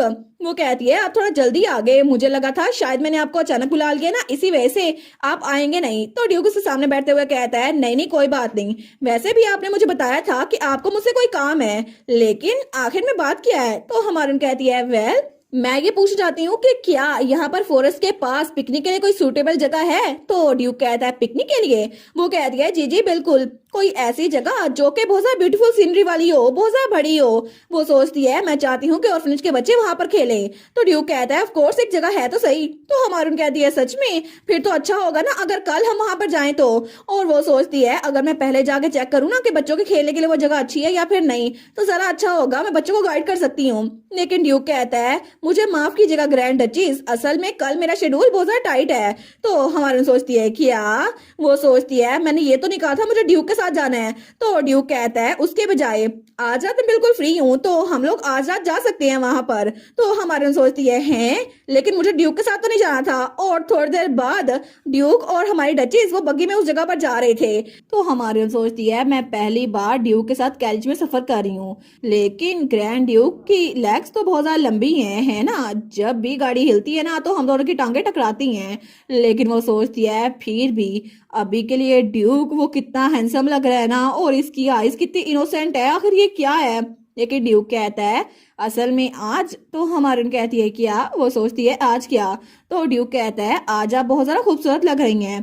तो हमारी सोचती है कि यार ड्यूक ने मेरी तारीफ की, लेकिन वो कहती है थैंक यू। वो सोचती है ऑर्फनेज से आने के बाद मैं बिल्कुल एक मैस बनी हुई हूँ, यहाँ देखो सही मेरे कपड़े भी गंदे हो गए हैं, लेकिन ये मुझे खूबसूरत कह रहा है। लेकिन वो सोचती है चलो कोई बात नहीं, कम से कम ग्रैंड ड्यूक वो थॉटफुल तो हो रहा है ना। वो कहती है आप भी बहुत ज्यादा हैंडसम लग रहे हैं ग्रैंड ड्यूक। तो ड्यूक कहता है अच्छा। तो हमारी कहती है लेकिन कितना बड़ा डिजास्टर होगा ना अगर लोग को गलत आइडिया आ जाए तो ड्यूक कहता है गलत आइडिया? वो कहती है आपका फेस तो आज बिल्कुल चमक रहा है, अगर लोग अपने घरों से ये सोच के निकल आए कि अभी तो दिन का वक्त है क्योंकि आपका चेहरा चमक रहा है तो फिर क्या होगा? तो ड्यूक कहता है क्या? वो बेचारा तो ब्लश करने लग गया था। वो कहता है प्लीज बस कर देना। तो हमारन कहती है क्यों, ये तो सच है ना। वो तो हंसी जा रही थी। तो ड्यूक कहता है ग्रैंड डचीज। लेकिन ऐसे ही हमारी हीरोइन को फ्लर्ट करते करते वो लोग अपनी बग्गी में आगे जा रहे थे, या फिर ये कहे कि वो लोग डेट पे जा रहे थे जो कि हमारे ड्यूक ने खुद ही पूछी थी। थोड़ी देर बाद ही हमारी हीरोइन और हीरो दोनों वहां पर उस जगह पहुंच चुके थे। तो हमारे उन कहती है वाओ ये कितना ब्यूटीफुल है ना। वो कहती है ये जगह कौन सी है? तो ड्यूक कहता है लेक वेलपीड। तो हमारी उन कहती है वाओ इसका तो नाम भी अच्छा है। वो कहता है ये एक प्राइवेट प्रॉपर्टी है जो कि हाउस ऑफ ब्लैनम के अंडर आती है। तो तब उसकी तरफ हाथ बढ़ाते हुए कहता है क्या हम दोनों वॉक करें? तो हमारी उन कहती है जी जी बिल्कुल। और तब वहां पर जो बल्ब लगे हुए थे उनके अंदर तितलियां थी जो कि जगमगा रही थी, और तब वो दोनों हाथ में हाथ पकड़े वहां से वॉक कर रहे थे। लेकिन तब हमारी हीरोइन कहती है क्या हमेशा से यहाँ पे लाइट्स थी? मुझे लगता है कि बहुत लंबे अरसे पहले ये तो बंद थी ना ये जगह। वो कहता है मुझे लगा था यहाँ पे रात के वक्त बहुत ज्यादा अंधेरा होगा, इसी वजह से मैंने ऑर्डर किया कि जैसे ही हम यहाँ पे पहुंचे ना यहाँ पे लाइट्स लगा दी जाएं। तो हमारी कहती है क्या आपने आधी रात को सर्वेंट्स को यहाँ दौड़ाया ताकि वो यहाँ पर लाइट्स लगा दें? लेकिन तभी वो हमसे पूछती है पॉप क्विज, सबसे बुरी टाइमिंग क्या होगी किसी एम्प्लॉय के लिए? Number 1 over time, number 2 power trip, या नंबर 3 बॉस का कोई काम? लेकिन इसका सही आंसर है नंबर 4 वर्किंग ओवर टाइम, क्योंकि बॉस ने आपको पर्सनल काम दिया है। वो सोचती है ये तो मेरे लिए नाइटमेयर था अपनी पुरानी लाइफ में, लेकिन अब मैं ग्रैंड डचेस बन गई हूँ तो मैं भी दूसरों से यही करवा रही हूँ। तो ड्यूक कहता है नहीं नहीं ये सब कुछ तो मैंने विजिट को कहा था, और उसके लिए ये बच्चों का खेल है, आपको फिक्र करने की जरूरत नहीं है। हमारे कहती है एक विजिट? वो सोचती है अरे हाँ कहानी के अंदर वर्ल्ड व्यू में विजिट भी थे है ना। वो कहती है क्या मैं भी विजिट से मिल सकती हूँ? तो ड्यूक कहता है वो तो ग्रैंड ड्यूक के कैसल में टॉप पे रहता है, वो बहुत ज्यादा रूड है और थोड़ा सा पिकी है, इसी वजह से अगर उसने आपको ऑफेंड कर दिया तो हमारन कहती है कोई बात नहीं एक विजिट, मैं तो सच में उससे मिलना चाहती हूँ। तो ड्यूक कहता है ठीक है तो फिर जैसी अपॉर्चुनिटी आएगी ना मैं आपके साथ उसकी मीटिंग अरेंज करवा दूंगा। तो तब वो कहता है क्या हम थोड़ी देर के लिए वहां जाके बैठे? तो हमारन कहती है जी जी बिल्कुल। और तब वो लोग वहां पे चाय डाल रहे थे। तो हमारून कहती है आज तो चाय बड़ी मजेदार लग रही है क्योंकि यहाँ पर इतना खूबसूरत मंजर है ना, लेकिन क्या ये सब कुछ भी विजिट ने प्रिपेयर किया है? वो कहता है नहीं बटलर वाटलर ने ये टी प्रिपेयर की है और मैंने उसे ओवरटाइम नहीं करवाया, उसने ये सब कुछ खुद करने के लिए वॉलंटियर किया था। हमारन कहती है मैं समझ गई, मैंने तो बस आउट ऑफ क्यूरियोसिटी पूछ लिया। और तब वो हंसती है, लेकिन ड्यूक उसको बड़े प्यार से देखता है। वो कहता है मैंने कभी भी आप जैसी कोई लड़की नहीं देखी। तो हमारन कहती है मेरी जैसी? तो ड्यूक कहता है मुझे पहले बताया था कि उसने कभी भी कोई ऐसी मिस्ट्रेस नहीं देखी जो अपने सर्वेंट साथ इतनी काइंड हो, सब लोग को ये फैसिनेटिंग लगता है। तो हमारून कह दिए अच्छा तो इसका मतलब ये अच्छी बात है ना? तो ड्यूक कहता है बिल्कुल, और आप बहुत ज्यादा काइंड हैं। तो हमारी वो थोड़ा ब्लश करी थी। वो सोचती है आखिर ये आदमी आज इतना स्ट्रेट फॉरवर्ड क्यों हो रहा है, लेकिन तब वो चाय पीने लगती है तो तभी उसके हाथ से कप नीचे गिरने लगता है। वो सोचती है मुझे तो खुद नहीं पता मुझे कैसे रिएक्ट करना है, लेकिन तभी उसके हाथ से वो कप वो नीचे गिर गया था और चाय उसके हाथ पे गिरी थी। वो कहती है ओ नो। तो ड्यूक कहता है ग्रैंड डचेस आप ठीक तो है ना, आपका हाथ जल गया है? तो हमारन कहती है मैं तो बिल्कुल ठीक हूँ, चाय तो बिल्कुल ठंडी हो चुकी थी। वो कहता है मुझे बस 1 मिनट दें, अपना हाथ इधर करें मैं इसको साफ कर देता हूँ। वो सोचती है ये तो बहुत ज्यादा क्लोज है, मैं तो सच में बहुत ज्यादा नर्वस हो रही हूँ। वो कहती है नहीं नहीं मैं बिल्कुल ठीक हूँ, लेकिन ड्यूक कहता है फिर भी जस्ट इन केस जब हम वापस आएंगे ना तो आपको डॉक्टर को दिखाना पड़ेगा। लेकिन तभी वो हमारी हीरोइन को देखता है तो उसके बहुत ज्यादा क्लोज था और तभी ड्यूक वो भी ब्लश करने लग गया था। तो हमारी हीरोइन उसको देखती है और ड्यूक वो भी उसको देखता है और दोनों की नजरें टकराती हैं। लेकिन तभी ड्यूक वो थोड़ा आगे होता है तो हमारी हीरोइन वो भी अपनी आंखें बंद कर लेती है, लेकिन वो सोचती है क्या ये होने वाला है। लेकिन तभी वो थोड़ा पीछे होती है, कहती है मैं बिल्कुल ठीक हूँ। तो ड्यूक कहता है क्या? वो भी थोड़ा शौक हो गया था, वो थोड़ा पीछे तो वो कहता है अच्छा ये तो अच्छी बात है। तो हमारी उन कहती है ना ये अच्छी बात है ना, और दोनों ऑकवर्डली हंसने लग गए थे। और तब वहां पर थोड़ी देर बाद वो कहती है लेकिन योर ग्रेस आखिर आपने वो हैंकरचीफ क्यों नहीं यूज किया जो मैंने आपको दिया था? क्या आपको मेरा गिफ्ट पसंद नहीं आया था? तो ड्यूक कहता है नहीं नहीं ऐसी बात नहीं है, असल में वो तो मैंने संभाल के रखा हुआ है और उसकी जेब में हमारी हीरोइन का हैंकरचीफ भी था। वो कहता है देखें ये ले। तो हमारी कहती है आपके पास दो हैंकरचीफ हैं? वो कहता है असल में आपने जो हैंकरचीफ दिया था ना वो तो बहुत ज्यादा प्रीशियस था। हमारी कहती है क्या? वो कहता है मैं इसको गंदा नहीं होने दे सकता ना आफ्टर ऑल, और वैसे भी अगर मैं इसको रोज इस्तेमाल करता रहा तो ये गंदा हो जाएगा और इसीलिए मैं तो चाहता हूँ इसको हमेशा अपने पास रखूं। तो हमारी हीरोइन तो हंसने लग जाती है। वो कहती है आखिर इसका क्या मतलब हुआ? तो ड्यूक भी इसको बड़े प्यार से देख रहा था। वो भी हंसते हुए कहता है बस इसको यही समझ ले, और तब वो भी ब्लश कर रहा था। तो हमारी हीरोइन वो स्माइल करते हुए सोचती है सडनली मुझे अभी महसूस हुआ कि ग्रैंड ड्यूक बहुत अच्छी इंसान है, लेकिन अगर ये असल एनेट होती ना तो शायद पूरी जिंदगी उसको ये बात पता ना चलती कि ग्रैंड ड्यूक ऑफ ब्लेनहम वो इतने अच्छे इंसान है और उनके इर्द गिर्द इतनी जेंटल वार्मथ महसूस होती है। और तब उनकी डेट खत्म हो चुकी थी, लेकिन तब अगले दोपहर को हमारी हीरोइन बच्चों को वहां पर लेकर आई थी। तो बच्चे तो लेक को देखकर बड़े खुश थे। तो तब हमारी हीरोइन वहां पर बैठी हुई थी। वो सोचती है मैं खुश हूँ कि बच्चों को ये जगह पसंद आई, लेकिन तभी वो सोचती है कल जब हम दोबारा से वॉक कर रहे थे तो मैंने ग्रैंड ड्यूक से पूछा था your grace by any chance मैं ऑर्फनेज के बच्चों को यहाँ पे लेके आ सकती हूँ? ये अच्छा होगा कि उनको खेलने के लिए कोई जगह मिले। तो ड्यूक कहते हैं ऑफ कोर्स आपको ऐसी चीजें मुझसे पूछने की जरूरत नहीं है, आपके पास पूरी अथॉरिटी है। तो हमारे सोचती है वो तो ऐसी ग्रैंड है जिसके लिए भी कंसिडरेट हो रहा है, जिसको वो 1 साल में डाइवोर्स देने वाला है। मुझे तो लगता है कि जब ये कॉन्ट्रैक्ट खत्म होगा ना तो मुझे बहुत ज्यादा पछतावा होने वाला है। लेकिन तभी एक बच्ची उसके पास आती है और उसका हाथ पकड़ लेती है। वो सोचती है हैं ये क्या हुआ, किसी ने मेरे फिंगर में कुछ डाला? तो वो बच्ची एक फूल बना के लेके आई थी और उसने उसके फिंगर में डाल दिया था। तो वो बच्ची कहती है ये एक रिंग है। तो हमारे कहती है ओ माई ये तो बहुत ज्यादा ब्यूटीफुल है, थैंक यू। तो तब वो उस फिंगर को देखकर स्माइल करती है, लेकिन तभी दूर से उसको सेसिलिया देख रही थी। तो तब वो तो बड़ी सीरियस हो गई थी जैसे उसे किसी बात की टेंशन हो। लेकिन तब रात के वक्त हमें ड्यूक का मीनार दिखा जाता है और तब पैरल तो हंसी खुशी वापस आ रहा था। वो सोचता है आहा छुट्टी हो गई, अब तो घर जाके ऐश करूंगा, आराम से सोऊंगा। लेकिन तभी वहां पर सिसिलिया आती है। वो कहती है सर पैरल। तो पैरल डर जाता है। वो कहता है क्या ये कौन है? वो कहता है मिस सिसिलिया आखिर आप आधी रात को यहाँ पर क्या कर रही हैं? तो सिसिलिया कहती है मैं तो यहाँ पर इसलिए आई क्योंकि मुझे आपको कुछ बताना था बहुत खामोशी से। वो सोचता है इतनी खामोशी से कि मेरा दिल ही बाहर आने वाला था, बस कर दे अब बताए क्या बात है। तो तब उसको वो रिंग देते हुए कहती है सर पैरल आपको ये चीज क्या लगती है? वो कहता है एक फ्लावर रिंग, लेकिन मुझे लगता है कि थोड़ी सी मुरझा गई है। तो सिसिलिया कहती है सर पैरल आपको हर ग्रेस अच्छी लगती है ना कि वो इस ड्यूकल हाउस में रहे है ना, आप चाहते हैं ना कि वो ड्यूक के साथ रहें? तो वो कहता है ऑफ कोर्स, उससे पूछने की क्या बात है। तो हमारून कहती है आज एक छोटी बच्ची ने ऑर्फनेज से हमारी डचिस को ये गिफ्ट दिया था और उन्होंने बोला था ये पहला फ्लावर है जो उनको रिसीव हुआ है, लेकिन वो इसको संभाल के रखे हुए थी और अब तो ये मुरझा भी गया है। तो पैरल कहता है इसका क्या मतलब हुआ? वो कहती है इसका यही मतलब हुआ कि ग्रैंड ड्यूक ने अभी तक उनको कोई फ्लावर भी गिफ्ट नहीं दिया। आखिर आपको क्या लगता है ये कैसे हो सकता है? आपको लगता है ये बात सेंस बनाती है? तो पैरल सोचता है ये बात तो बिल्कुल सेंस बनाती है क्योंकि ये यंग लेडी ये तो ड्यूक से कुछ ज्यादा एक्सपेक्ट कर रही है, हालांकि मुझे ड्यूक का पता है वो तो बिल्कुल भी रोमांटिक नहीं है।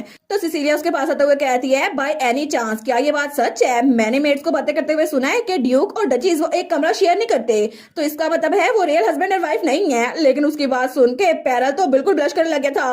वो कहता है उस बारे में मुझे क्या पता, आप ड्यूक से जाके पूछे ना। तो तब वो कहती है आपको इसके बारे में क्या लगता है? मुझे तो लगता है कि टेरिटरी के लोग हर ग्रेस को एक विलनेस समझते हैं, है ना? तो पैरल सोचता है क्या? वो कहती है बहुत लंबे अरसे पहले की बात नहीं है, जब मैं और वो रात को बाहर गए थे ना तो कुछ लोग हमें रास्ते में मिले थे और उनको देख के डचिस तो डिप्रेस हो गई थी। तो पैरल कहता है क्या ऐसा कुछ हुआ था? तो सिसिलिया कहती है क्या हो अगर डचिस वो हार्ट ब्रोकन होके ये जगह छोड़ के चली जाए, आपको नहीं लगता कि हिज ग्रेस को उनको चैलेंज करने की जरूरत है ताकि वो उस प्लेस के साथ अटैच हो जाएं? तो वो कहता है ये बात गलत तो नहीं है, लेकिन तो सिसिलिया कहती है सर पैरल क्या ग्रैंड डचीज अगर चली गई तो आपको क्या लगता है कि सबसे बुरी लाइफ किसकी हो जाएगी, जिसको संभालना बिल्कुल मुश्किल हो जाएगा? तो पैरल सोचता है क्या वो इमेजिन करता है ड्यूक कहेगा अगर डचिस चली गई तो फिर यहाँ पे जिंदगी में कुछ बाकी नहीं बचा और डचिस के साथ टी टाइम वॉक्स सब कुछ वो खत्म हो जाएगा। और वो सोचता है उसके अलावा वो सब कुछ तो वर्क टाइम बन जाएगा, अभी तो मैं थोड़ा रिलैक्स होता हूँ लेकिन डचेस के जाने के बाद मैं बिल्कुल रिलैक्स नहीं हो पाऊंगा। और वो सोचता है डचेस जा रही है और कह रही है फेयरवेल एवरीवन, तो वो कहता है जल्दी वापस आ जाए ग्रैंड डचेस ग्रैंड ड्यूकल रेसिडेंट में। लेकिन तभी ये सब कुछ सोच गई पैरल तो बेचारा बिल्कुल कंफ्यूज हो गया था। वो कहता है लेडी मुझे ये बताएं आखिर मैं आपकी हेल्प कैसे कर सकता हूँ। और जितना डरा हुआ करेक्टर हमारे पैरल का है ना, मुझे लगता है इसकी जोड़ी सिसिलिया के साथ ही अच्छी रहेगी। लेकिन तब हमें अगले दिन का सीन दिखा जाता है। तो हमारी डचेस वो तैयार होके आगे आई थी। वो सोचती है क्या आखिर सिसिलिया मुझे बुला के कहाँ गायब हो गई। मैंने देखा था कि वो सर पैरल के साथ सुबह से कुछ बातें कर रही है, मैंने तब से उनको देखा नहीं है। लेकिन तभी वो सामने देखती है तो ड्यूक आ रहा था। वो कहती है योर ग्रेस। तो ड्यूक कहता है कि आप कहीं जा रही थी। वो कहती है मैं तो सप्लाईज को ऑर्गेनाइज करने वाली थी जो ऑर्फनेज में भेजनी है, लेकिन मैंने सोचा थोड़ी ब्रेक ले लूं और थोड़ा वॉक पे निकल जाऊं। तो ड्यूक कहता है फिर क्या आप मेरे साथ वॉक करेंगी। तो हमारन कहती है जी। तो ड्यूक कहता है असल में मुझे आपको कुछ दिखाना था। और तब वो ब्लश कर रहा था। लेकिन तब थोड़ी देर बाद हमारी हीरोइन जब वहां पर आई थी ना, वो तो बिल्कुल शॉक हो गई थी। वो कहती है वाओ ये जगह तो कितनी ज्यादा खूबसूरत लग रही है ना, और वहां पे बहुत सारे फ्लावर्स थे जो कि जमीन के अंदर ही थे। वो कहती है ये कैसे हो गया, आज सुबह जब मैंने देखा था तो गार्डन में मिट्टी के अलावा कुछ भी नहीं था। तो ड्यूक कहता है ऑर्फनेज और बाकी सारा काम आप संभाल रही हैं, तो मुझे लगता है कि मैं आपकी तरफ मकरूज हो गया हूँ, इसीलिए मैं चाहता था कि आपको रीपे कर सकूं, हालांकि थोड़ा सा ही सही, लेकिन इसीलिए मैंने आपके लिए ये सब कुछ किया है। तो हमारी डचेस कहती है इसका मतलब है कि आपने ये सब कुछ मेरे लिए प्लान किया ताकि आप मुझे गिफ्ट दे सकें। वो कहता है जी बिल्कुल, और इसीलिए मैंने आपके लिए पूरा का पूरा गार्डन अरेंज करवा दिया जहाँ पे फ्लावर्स हैं। हालांकि मैं आपको बुके दे सकता था, लेकिन मुझे लगा आपको ये पसंद आएगा क्योंकि आपको मुरझाए हुए फूल पसंद नहीं आते। तो हमारी हीरोइन बिल्कुल खामोश हो गई थी और इन सारे फूलों को देखती है। लेकिन हमारा ड्यूक कहता है क्या इसका मतलब है आपको ये पसंद नहीं आई। मुझे लगता है कि मुझे आपके लिए बुके प्रिपेयर करवाना चाहिए था। तो हमारी कहती है नहीं ऐसी कोई बात नहीं है। और तब वो मुड़ते हुए कहती है असल में मुझे ये सब कुछ बहुत ज्यादा पसंद आया। तो ड्यूक कहता है क्या। तो हमारी हीरोइन तो ब्लश कर रही थी और बहुत ज्यादा खुश थी। वो सोचती है सच में मुझे ये जगह बहुत ही ज्यादा खूबसूरत लगी है, ये जगह तो बहुत ही ज्यादा खूबसूरत है। और तब उन फूलों को देख रही थी। तो वो सोचती है इन फूलों को जमीन के अंदर लगा हुआ देखना बहुत ही ज्यादा अच्छा है, आपने बहुत ज्यादा अच्छा काम किया। लेकिन वो सोचती है मैंने कभी भी अपनी लाइफ में फ्लावर्स रिसीव नहीं किए क्योंकि मेरी पास्ट लाइफ में ये तो मेरे लिए बिल्कुल भी प्लेजेंट गिफ्ट नहीं था, क्योंकि मैं तो एडवर्टाइजिंग कंपनी में जॉब करती थी ना।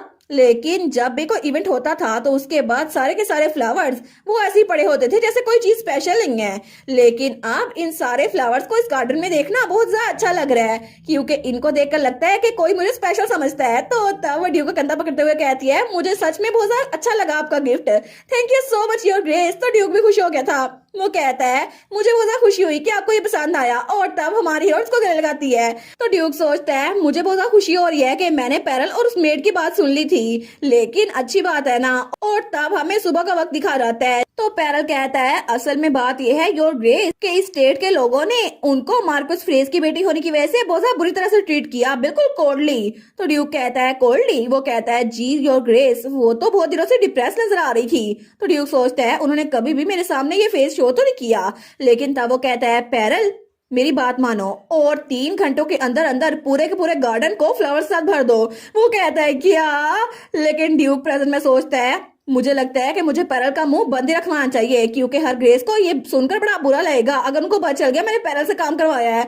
और दूसरी तरफ बेचारा पैरल वो सोचता है ये हार्ड लेबर, ये जिंदगी मुझसे नहीं जी जाती, आखिर सारा काम ड्यूक का मुझे क्यों करना पड़ता है। और बेचारा पैरल मशवरा देकर पछता रहा था कि आखिर मैंने ड्यूक को एडवाइस दी क्यों है, हालांकि सारा काम उसको ही करना पड़ रहा था।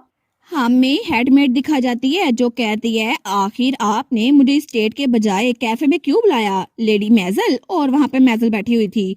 वो कहती है अगर मेरे भाई ने हमें पकड़ लिया ना तो फिर मुझे बहुत ज्यादा डांट सुनने के लिए मिलेगी कि ग्रैंड ड्यूक की हेडमेड को मैं बॉस अराउंड क्यों कर रही हूँ।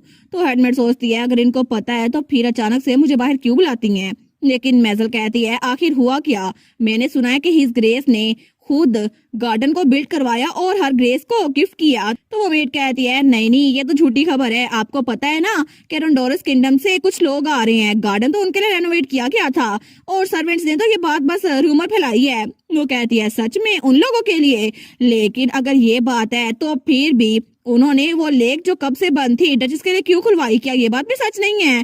तो तब हेडमेड कुछ बोल नहीं पाती। तो मेजर को तो बड़ा गुस्सा आया था। वो सोचती है ये सिर्फ हर ग्रेस के बारे में नहीं है, पिछली बार भी जब वो टी पार्टी में आए थे ना तो सबके सामने उन्होंने उस डचेस के हाथ पे किस किया था और हिज ग्रेस को मैं बिल्कुल भी याद नहीं हूँ। मुझे लगता है कि वो बस ट्रिक्स खेल रहे हैं। लेकिन तभी हेडमेट कहती है माय लेडी, अगर हर ग्रेस आपको इतना बॉदर कर रही है तो आप उनके खिलाफ रूमर्स क्यों नहीं फैलाती। तो मेजल कहती है रूमर, लेकिन वो क्या। तो वो मेड कहती है आजकल एक इन बहुत ज्यादा तरक्की कर रहा है और हमें रिपोर्ट मिली है कि डचेस वहाँ पर रोजाना जाया करती है। तो मेजल कहती है फिर इस बारे में क्या। वो कहती है वेल मैंने तो सुना है कि डचेस वहाँ पर रोजाना जाती है और कुछ ना कुछ खा के आती है। ऐसा लगता है कि वो इनको स्पेशल ट्रीटमेंट देने की वजह से रिश्वत दे रही हैं। तो मेजल कहती है कोई ऐसी बात करो जो सेंस बनाती हो, आखिर हर ग्रेस को पॉकेट चेंज के लिए वही जगह क्यों चाहिए होगी। तो वो मेड कहती है वेल ये बात सेंस नहीं बनाती, लेकिन फिर भी हम रूमर के तौर पर तो यूज कर सकते हैं ना। तो मेजल कहती है क्या मतलब। वो कहती है हर ग्रेस की रेपुटेशन लोगों के दरमियान पहले ही अच्छी नहीं है और इससे तो और ज्यादा बुरी हो जाएगी। अगर ये रूमर फैली कि वो लोगों से रिश्वत देकर उनकी एडवर्टाइजमेंट करती है तो फिर तो उनके लिए बड़ा मसला बन जाएगा। हर कोई उनको नापसंद करेगा और कोई आदमी एक लड़की को जितना मर्जी पसंद करता हो, अगर वो लड़की मसले खड़े करती हो ना तो उस आदमी का दिल भी फिर जाएगा और ड्यूक भी बिल्कुल ऐसा ही करेंगे। आपको लगता कि वो डचेस को ऐसे ही छोड़ देंगे। तो तब मेजल कहती है सच में आपका पॉइंट है तो सही, लेकिन इसका मतलब है मुझे head of the merchant association से मिलना पड़ेगा। और तब हमें दूसरी तरफ हमारी हीरोइन दिखा जाती है जो कि वहां से टहल रही थी। वो सोचती है 3 महीने हो चुके हैं जब से मैं यहाँ पर आई हूँ, मेरा गोल तो बस ये था कि मैं आराम से बस यहाँ पर रहूँ और खामोशी से अपनी जिंदगी बसर करूँ, लेकिन मेरा दिमाग आजकल बड़ा ट्रबल हो रहा है और मुझे तो लगता है कि 1 साल बाद ड्यू को डाइवोर्स देना बड़ा मुश्किल हो जाएगा और अगर ऐसे चलता रहा ना तो फिर वो तो ड्यू को कुछ और इमेजिन कर लेती है। लेकिन वो सोचती है नहीं नहीं मुझे ड्यूक को धोखा नहीं देना चाहिए, वैसे भी मैं एनट थोड़ी ना हूँ, मैं तो उसकी बॉडी में ट्रांसमाइग्रेट हुई हूँ ना तो मुझे यहाँ से जाना ही होगा। लेकिन तभी उसकी लेडी इन वेटिंग सेसिलिया उसके पास आती है। वो कहती है योर ग्रेस आपको तैयारी शुरू कर देनी चाहिए। वो कहती है मैं समझ गई, लेकिन सेसिलिया कहती है कि आप इस प्रोग्राम को कैंसिल नहीं करेंगी। आपको नहीं लगता कि आपको मर्चेंट एसोसिएशन से नहीं मिलना चाहिए, वो तो सिर्फ आपकी इंसल्ट करने के लिए आपको बुला रहे होंगे। तो वो कहती है नहीं मुझे पता है कि वो मुझे पूरा इलाका दिखाने की कोशिश करेंगे। हालांकि वो दिल में सोचती है मुझे पता है उसकी इंटेंशन बिल्कुल भी प्योर नहीं है, लेकिन फिर भी जितना जल्दी हो सके मैं उससे मिलकर वापस आ जाऊंगी। तो तब थोड़ी देर बाद वो लोग एक रेस्टोरेंट में बैठे हुए थे। तो तब वो कहती है थैंक यू सो मच, आपने मुझे पूरा इलाका दिखा दिया। लेकिन तब वो मर्चेंट हेड कहता है आपसे मिलना तो बहुत ज्यादा ऑनर की बात थी योर ग्रेस, और मैं तो फिक्रमंद हूँ कि आपकी टांगे इतना ज्यादा चल के दर्द ना करी हो। तो हमारे कहती है कोई बात नहीं, मोर इम्पोर्टेंटली मर्चेंट का एटीट्यूड तो मेरी तरफ बहुत ज्यादा चिली था, मुझे लगता है कि वो लोग अभी तक मुझसे नफरत करते हैं। तो हेड कहता है नहीं नहीं ऐसा कुछ नहीं है, असल में आपके खिलाफ एक रूमर फैली हुई है। तो हमारे उन कहती है एक रूमर। वो कहता है जी बिल्कुल एक रूमर कि आप लोगों से रिश्वत देती हैं और इसकी वजह से मैरी इन उनको स्पेशल ट्रीटमेंट देती हैं। तो सिसिलिया कहती है आखिर ये किस तरह की रूमर हुई। वो कहता है एग्जैक्टली मेरा भी यही मतलब है, लेकिन ये रूमर इसको सही नहीं किया जा सकता, अगर हमने इसको कंट्रोल ना किया तो ये फैल जाएगी। आपको नहीं लगता कि आपको यहाँ से जाने से पहले मर्चेंट से बात करनी चाहिए। तो हमारी हीरोइन बिल्कुल पास हो गई थी। वो सोचती है थोड़ी देर पहले जब मैं उनके साथ जा रही थी ना पूरा इलाका घूम रही थी, तब भी उसकी नजर कुछ मर्चेंट पे पड़ी थी, तो वो सारे के सारे उसको नफरत से देख रहे थे। तो वो सोचती है ये सारे के सारे फिर से मुझे वैसे देख रहे हैं जैसे उस दिन जब मैं वहां से गुजर रही थी तो वो लोग देख रहे थे। ऐसा लगता है कि सब लोग मुझसे नफरत करते हैं। और तभी ये सोच कर वो पैनिक हो रही थी। तो वो सोचती है मुझसे तो खाना भी हजम नहीं हो रहा, मुझे लगता है कि मैं सांस नहीं ले पा रही। तो उठते हुए कहती है अब मुझे चलना चाहिए। तो सिसिलिया कहती है जी, लेकिन तब वहां से भागने लगती है। तो सिसिलिया कहती है योर ग्रेस। वो सोचती है मैंने अपने आप से कहा था मुझे फिक्र नहीं होगी, जो मर्जी मुझसे नफरत करे, लेकिन मैंने एक्सपेक्ट नहीं किया था कि इतने सारे लोग होंगे। क्या मैं सच में इस दुनिया में आराम से जी पाऊंगी या फिर नहीं। और तभी वो दरवाजा खोल के बाहर निकलने लगती है, लेकिन जैसे वो बाहर आती है ना तो वहां पे मर्चेंट एसोसिएशन के बहुत सारे लोग खड़े हुए थे। तो तभी पीछे से वो हेड आ जाता है। वो कहता है ये सारे के सारे मर्चेंट आपसे मिलने के लिए आए हैं योर ग्रेस। तो हमारी उन कहती है क्या। वो उससे कहती है इसका मतलब क्या है, मैंने आपको मना कर दिया था ना, तो आखिर आपने पहले मुझसे कंसल्ट क्यों नहीं किया। वो कहता है मैंने आपको बताया था ना। तो क्या मैंने आपको नहीं बताया था। लेकिन तब वो आगे कहता है अगर आपके खिलाफ रूमर्स फैली है ना तो आपको उसको खुद ही करेक्ट करना चाहिए। तो हमारी हीरोइन तो बड़ी पैनिक हो रही थी। तो सारे वहां पर कहते हैं आखिर एक मार्कोस की बेटी यहाँ पर कैसे आ गई, एक डचेस कैसे बन गई। तो दूसरा कहता है तुम्हें पता है ना कि तुम्हारी यहाँ पे कोई जगह नहीं है, आखिर तुम नॉर्थ को भी निचोड़ने क्यों आ गई हो। तो तीसरा कहता है कैपिटल वापस लौट जाओ, हमारे ब्लैनम को तुम्हारी कोई जरूरत नहीं है। तो हमारी हीरोइन तो बड़ी डर गई थी, वो सोचती है कि अब मैं क्या करूं, लेकिन तभी उसके सामने टेरन आ जाता है। वो कहता है योर ग्रेस प्लीज आपको अभी कैरिज में जाना होगा। तो हमारी उन कहती है सर टेरन, लेकिन तभी भीड़ में से एक आदमी उसकी तरफ अंडा फेंकता है। वो कहता है इसको खाओ और दफा हो जाओ यहाँ से, लेकिन तभी वो अंडा हमारी हीरोइन के सर पे जाके लगता है और तभी सिसिलिया कहती है योर ग्रेस, लेकिन जहाँ पे वो अंडा गिरा था ना वहां पर हमारी हीरोइन के सर पे चोट लग गई थी और वो अंडा उसके बालों में फैल गया था। तो टेरन तो बड़ा पैनिक कर गया था, वो कहता है क्या। तो पीछे से सिसिलिया और वो हेड वो कहता है ओ माय गॉड ये किसने किया। तो तब हमारी हीरोइन उसको कुछ समझ नहीं आ रहा था, वो सोचती है हिज ग्रेस मुझे उनके पास जाना है, लेकिन तभी उसको बहुत ज्यादा चक्कर आते हैं और उसको समझ नहीं आ रहा था क्या हो रहा है। वो सोचती है ड्यूक तो बहुत ज्यादा सरप्राइज हो जाएंगे अगर उनको इस बारे में पता चला, लेकिन तभी वो वहां पर बेहोश हो गई थी। तो सब लोग वहां पे चिल्ला कहते हैं और ग्रेस, वो गार्ड्स भी कहते हैं और सिसिलिया भी, लेकिन हमारी हीरोइन वहां पर बेहोश हो चुकी थी। और तभी डायरेक्ट हमें एक जगह का सीन दिखा जाता है जो कि बिल्कुल वीरान थी। तो तभी वहां पर हमारी हीरोइन उसकी सोल आती है, वो सोचती है क्या ये जगह, क्या ये एग्जीक्यूशन ग्राउंड नहीं है जो मेरे ख्वाब में पहले आया था, लेकिन इसका मतलब है कि आखिर में मैं सच में मर चुकी हूँ। तो तभी वहां पर सीढ़ियां चढ़ के कोई ऊपर आ रहा था, वो सोचती है क्या अब कौन आया, क्या कोई मुझसे मिलने के लिए आया है। लेकिन तभी वो जो कोई भी था वो वहां बैठते हुए कहता है मुझे माफ कर दो, ये सारी की सारी मेरी गलती है, मैं बहुत ज्यादा लेट हो गया। और वो तो बहुत ज्यादा रो रहा था। तो हमारी सोचती है क्या ये कौन रो रहा है मेरे लिए, आखिर कौन ही रो सकता है मेरे लिए, लेकिन वो था ड्यूक। वो कहता है मुझे माफ कर दें, ये सारी मेरी गलती है, मुझे सच में पहले आना चाहिए था। और वो तो बहुत ज्यादा रो रहा था। तो हमारी उसको देखती है, वो कहती है योर ग्रेस, लेकिन तभी उसकी आंख खुलती है। वो कहती है क्या, वो सोचती है एक ख्वाब, क्या ये सच में एक ख्वाब था, लेकिन ये कैसे हो गया। तो तभी उसके पास कोई बैठा हुआ था, वो कहता है प्लीज हिलिए मत। तो डचेस वहां पर देखती है तो वहां पर एक लड़का बैठा हुआ था जिसके सिल्वर बाल थे। तो हमारी उन कहती है तुम कौन हो आखिर। वो कहता है मैं हूँ इनोलियस, मैं हूँ ग्रैंड ड्यूक के कैसल का मेज और मैं आप पे रिकवरी स्पेल कास्ट किए हुए हूँ, तो प्लीज आराम से रहिएगा। वो कहती है एक मेज, वो सोचती है अमेजिंग, सच में मैं अपने सामने एक मेज को देख रही हूँ, लेकिन ये तो मेरे सामने ऐसे ही बैठा हुआ है, आखिर ये किस तरह का स्पेल कास्ट कर रहा है। तो वो कहता है रिकवरी मैजिक ये विजिबल नहीं होता, मैं यहाँ पे स्पेल कास्ट कर रहा हूँ। वो सोचती है ये तो मेज है, क्या ये मेरा दिमाग भी पढ़ सकता है, लेकिन वो कहती है इसका मतलब है तुमने मेरी कंसेंट के बगैर मुझ पे मैजिक यूज किया। वो कहता है सच में आपको लगता है मैं ये करना चाहता था। हिज ग्रेस मेरे पास खुद आए थे, उन्होंने कहा था कि मैं आप पे मैजिक कास्ट करूं ताकि आप रिकवर हो जाएं। तो हमारे सोचती है अच्छा अगर तुमने ऐसे कहा है। वो सोचती है ड्यूक ने तो बोला था कि उसका इमेज बहुत ज्यादा नोटोरियस है और वो तो आपके साथ बिल्कुल अच्छे से बात नहीं करेगा, आपका मूड ही खराब हो जाएगा। तो हमारे कहती है मुझे ड्यूक ने जो बताया था ना आप तो बिल्कुल वैसे ही हैं। तो वो कहता है मुझे नहीं पता आपने क्या सुना था, लेकिन मैं इसको डिनाई नहीं करूंगा, और वैसे भी आप देख सकती हैं कि मैं जहाँ भी जाता हूँ ना लोग मुझे नापसंद करते हैं। तो हमारे कहती है फिर तो हम दोनों को ही नापसंद करते हैं। वो कहता है हम दोनों को। वो कहती है तुमने सुना नहीं है आजकल रूमर्स मेरे बारे में जो फैल रही हैं, तुमने जरूर सुना होगा क्योंकि मैं यहाँ पर ऐसे लेटी हुई हूँ। वो कहता है वेल आई सपोज मैं देख सकता हूँ कि क्या हुआ था, लेकिन तब वो खड़ा होते हुए कहता है इन एनी केस मेरा काम खत्म हो गया है तो आप रेस्ट कर सकती हैं। वो कहती है थैंक यू, लेकिन वो मेज कहता है क्या थैंक यू, लेकिन किस लिए। तो हमारे कहती है रिकवरी मैजिक के लिए, और किसके लिए, थैंक यू सो मच। वो कहता है वेल ये तो मेरा काम था, मुझे ड्यूक ने बोला था।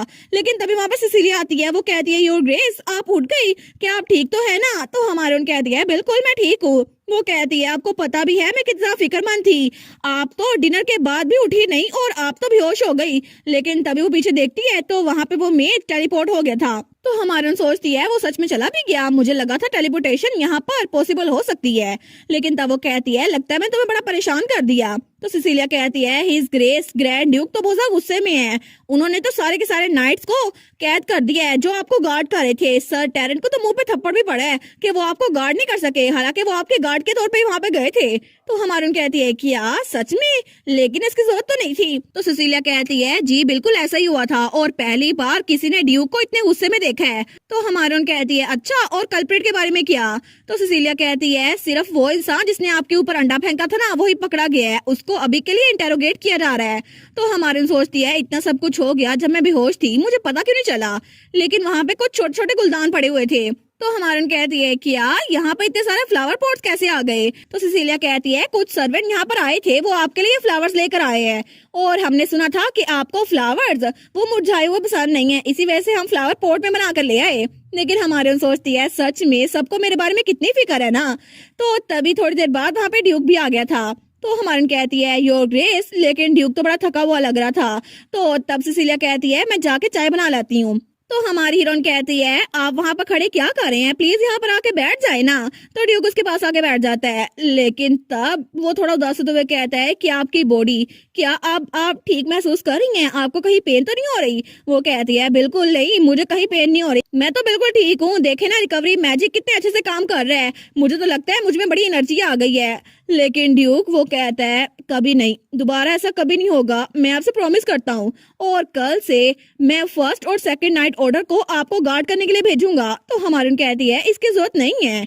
तो ड्यूक कहता है जिन्होंने सीन पे डिस्टर्बेंस कायम की थी ना, मैं उनको पनिश करूंगा ताकि एग्जाम्पल के तौर पर कोई दोबारा आपके साथ ऐसा ना करे। और अगर किसी ने भी आपके खिलाफ कोई भी बात करने की कोशिश की ना फ्यूचर में, तो मैं उसकी जुबान ही कटवा दूंगा। लेकिन तब वो तो बड़ा गुस्से में आ रहा था। तो हमारे उसको देखती है, वो सोचती है ड्यूक को मेरे लिए ये सब कुछ करने की जरूरत नहीं है, और तब उसके हाथ पे हाथ रखती है। वो कहती है ऑलराइट मैं समझ गई, लेकिन अभी के लिए आप अपना सर उठा सकते हैं, क्या आप मेरी तरफ नहीं देखेंगे? तो ड्यूक उसके तरफ देखता है और उसकी आंखों के नीचे डार्क सर्कल आए हुए थे, लेकिन हमारी हीरोइन उसको स्माइल करके देखती है। वो सोचता है ग्रैंड डचेस के प्यारे से चेहरे के ऊपर एक छोटा सा निशान आ गया है, लेकिन ये सब कुछ ना होता अगर मैं पहले ही टेंशन दे रहता। तो हमारी हीरोइन कहती है ये कुछ भी नहीं है, ये तो छोटा सा स्क्रैच है, और तब वो पट्टी निकालने लगती है। तो ड्यूक कहता है नहीं इसको टच मत करे, लेकिन तब वो कहती है देखिए ये तो आराम से उतर गया। तो ड्यूक कहता है मुझे माफ कीजिएगा, ये सारी की सारी मेरी नाकामी की वजह से हुआ है। तो हमारी हीरोइन कहती है आखिर ये आपकी गलती कैसे हो सकती है, ये तो सिर्फ एक एक्सीडेंट था, और अगर हम किसी को ब्लेम करें तो सिर्फ ये होगा कि मैं मार्कस फ्रेज की बेटी हूँ, कि आप अपने आप को इस बात पे तंग करेंगे? वो कहता है बिल्कुल भी नहीं, ये आपकी गलती कैसे हो सकती है? तो हमारन कहती है फिर इस बात को छोड़ देते हैं, इसको एक्सीडेंट कह के छोड़ देते हैं, और प्लीज सारे के सारे नाइट्स को रिलीज कर दें।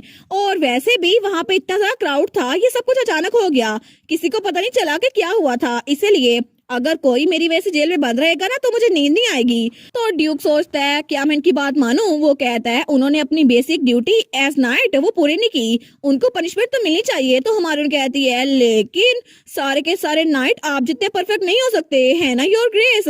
तो ड्यूक तो पूरा का पूरा ब्लश करने लग गया था। वो सोचता है क्या, लेकिन ड्यूक सोचता है लगता है मेरी सारी की सारी सेंसेस वो लॉस्ट हो चुकी हैं, मेरा दिल तो ग्रैंड डचेस की थोड़ी सी तारीफ पे भी जगमगा रहा है। लेकिन तब वो सोचता है ऐसा लगता है कि ग्रैंड डचेस को पता है कि मुझे कैसे हैंडल करना चाहिए। वो कहता है ठीक है, जैसे ही मैं यहाँ से निकलूंगा ना तो मैं उनको छोड़ दूंगा, इसी वजह से क्योंकि मैं नहीं चाहता कि आप पूरी रात सो ना सके। वो कहती है थैंक यू योर ग्रेस। लेकिन तब उसको देखकर सोचता है ये सामने से तो कितनी ब्राइट नजर आ रही है ना, लेकिन इनको बहुत ज्यादा पैनिक महसूस हुआ होगा, और आखिर मैं इनको तसल्ली कैसे दे सकता हूँ? मुझे नहीं पता अगर इनको ये पसंद आएगा या फिर नहीं, लेकिन मुझे अपनी पूरी की पूरी करेज इकट्ठी करनी होगी और उनको बताना होगा। तो तब वो कहता है आज रात। तो डचेस कहती है जी। तो ड्यूक कहता है आज रात मैं आपके साथ रहूंगा। तो हमारी कहती है क्या मेरे साथ? तो हमारा ड्यूक तो ब्लश कर रहा था। वो कहता है असल में मैं चाहता हूँ कि आज रात मैं आपके पास रहूं ताकि आपको अच्छी से नींद आ जाए, और वैसे भी पिछली बार जब मुझे नींद नहीं आ रही थी ना तो आप मेरे पास रुकी थी, तो इस बार मेरी बारी है ताकि आपको सुला सकूं, तो प्लीज अब के लिए आप लेट जाए। तो हमारी डचेस को देखती है, वो उसकी बात मान लेती है और आराम से वहाँ पे लेट गई थी। लेकिन ड्यूक कहता है अपना हाथ मुझे दे, मैं आपके हाथ पे मसाज करता हूँ। वो कहती है थैंक यू। लेकिन ड्यूक उसके हाथ पे मसाज करा था। वो कहता है क्या ये ठीक है? तो डचेस कहती है जी जी बिल्कुल, ये तो बड़ा नाइस और वार्म लग रहा है। तो ड्यूक कहता है फिर तो अच्छी बात है। लेकिन तब वो हमारी हीरोइन को देख रहा था तो हमारी सोचती है ये तो बहुत ही ज्यादा बुरा हुआ, मेरा दिल तो बहुत ज्यादा धड़क रहा है, मुझे लगता है कि आज पूरी रात मैं सो नहीं पाऊंगी क्योंकि ड्यूक मेरे कमरे में है। लेकिन थोड़ी देर बाद ही वो तो खराटे ले रही थी तो ड्यूक तो उसको बड़े प्यार से देखता है, वो सोचता है ये जरूर थक गई होंगी है ना। लेकिन तभी वो हमारी हीरोइन के बाल थोड़े पीछे करता है और उसको बड़े प्यार से देख रहा था। और तब वो खड़ा होते हुए सोचता है मुझे जाके अब उनसे इन्वेस्टिगेशन करनी चाहिए जो जेल के अंदर बंद है। लेकिन तभी वो वहां पे रुक जाता है और तब वो पलट के हमारी हीरोइन को देखता है और थोड़ा सा ब्लश करा था। लेकिन तभी वो पीछे आता है और हमारी हीरोइन के फोरहेड पे किस करता है, ओह सो क्यूट। और तब उसको बड़े प्यार से देखता है, वो कहता है आराम सोइएगा माय वाइफ। यार ये कितने क्यूट है ना दोनों। ड्यूक तो हमारी डचेस के प्यार में डूबा हुआ है, बस हमारी हीरोइन भी अपनी फीलिंग्स को समझ जाए ना और कहानी कितनी अच्छी हो जाएगी ना, दोनों कितना परफेक्ट कपल बनाएंगे। और इसी के साथ ये वाला पार्ट यहीं पर ख़त्म। तो आप लोग बताइएगा आप लोग को ये पार्ट कैसा लगा, और वीडियो को लाइक और चैनल को सब्सक्राइब लाजमी कीजिएगा। बाकी वीडियोस का लिंक भी स्क्रीन पर नज़र आ रहा होगा तो काइंडली उनको भी चेकआउट कर ले। और thank you so much for watching my videos. Stay safe, bye bye.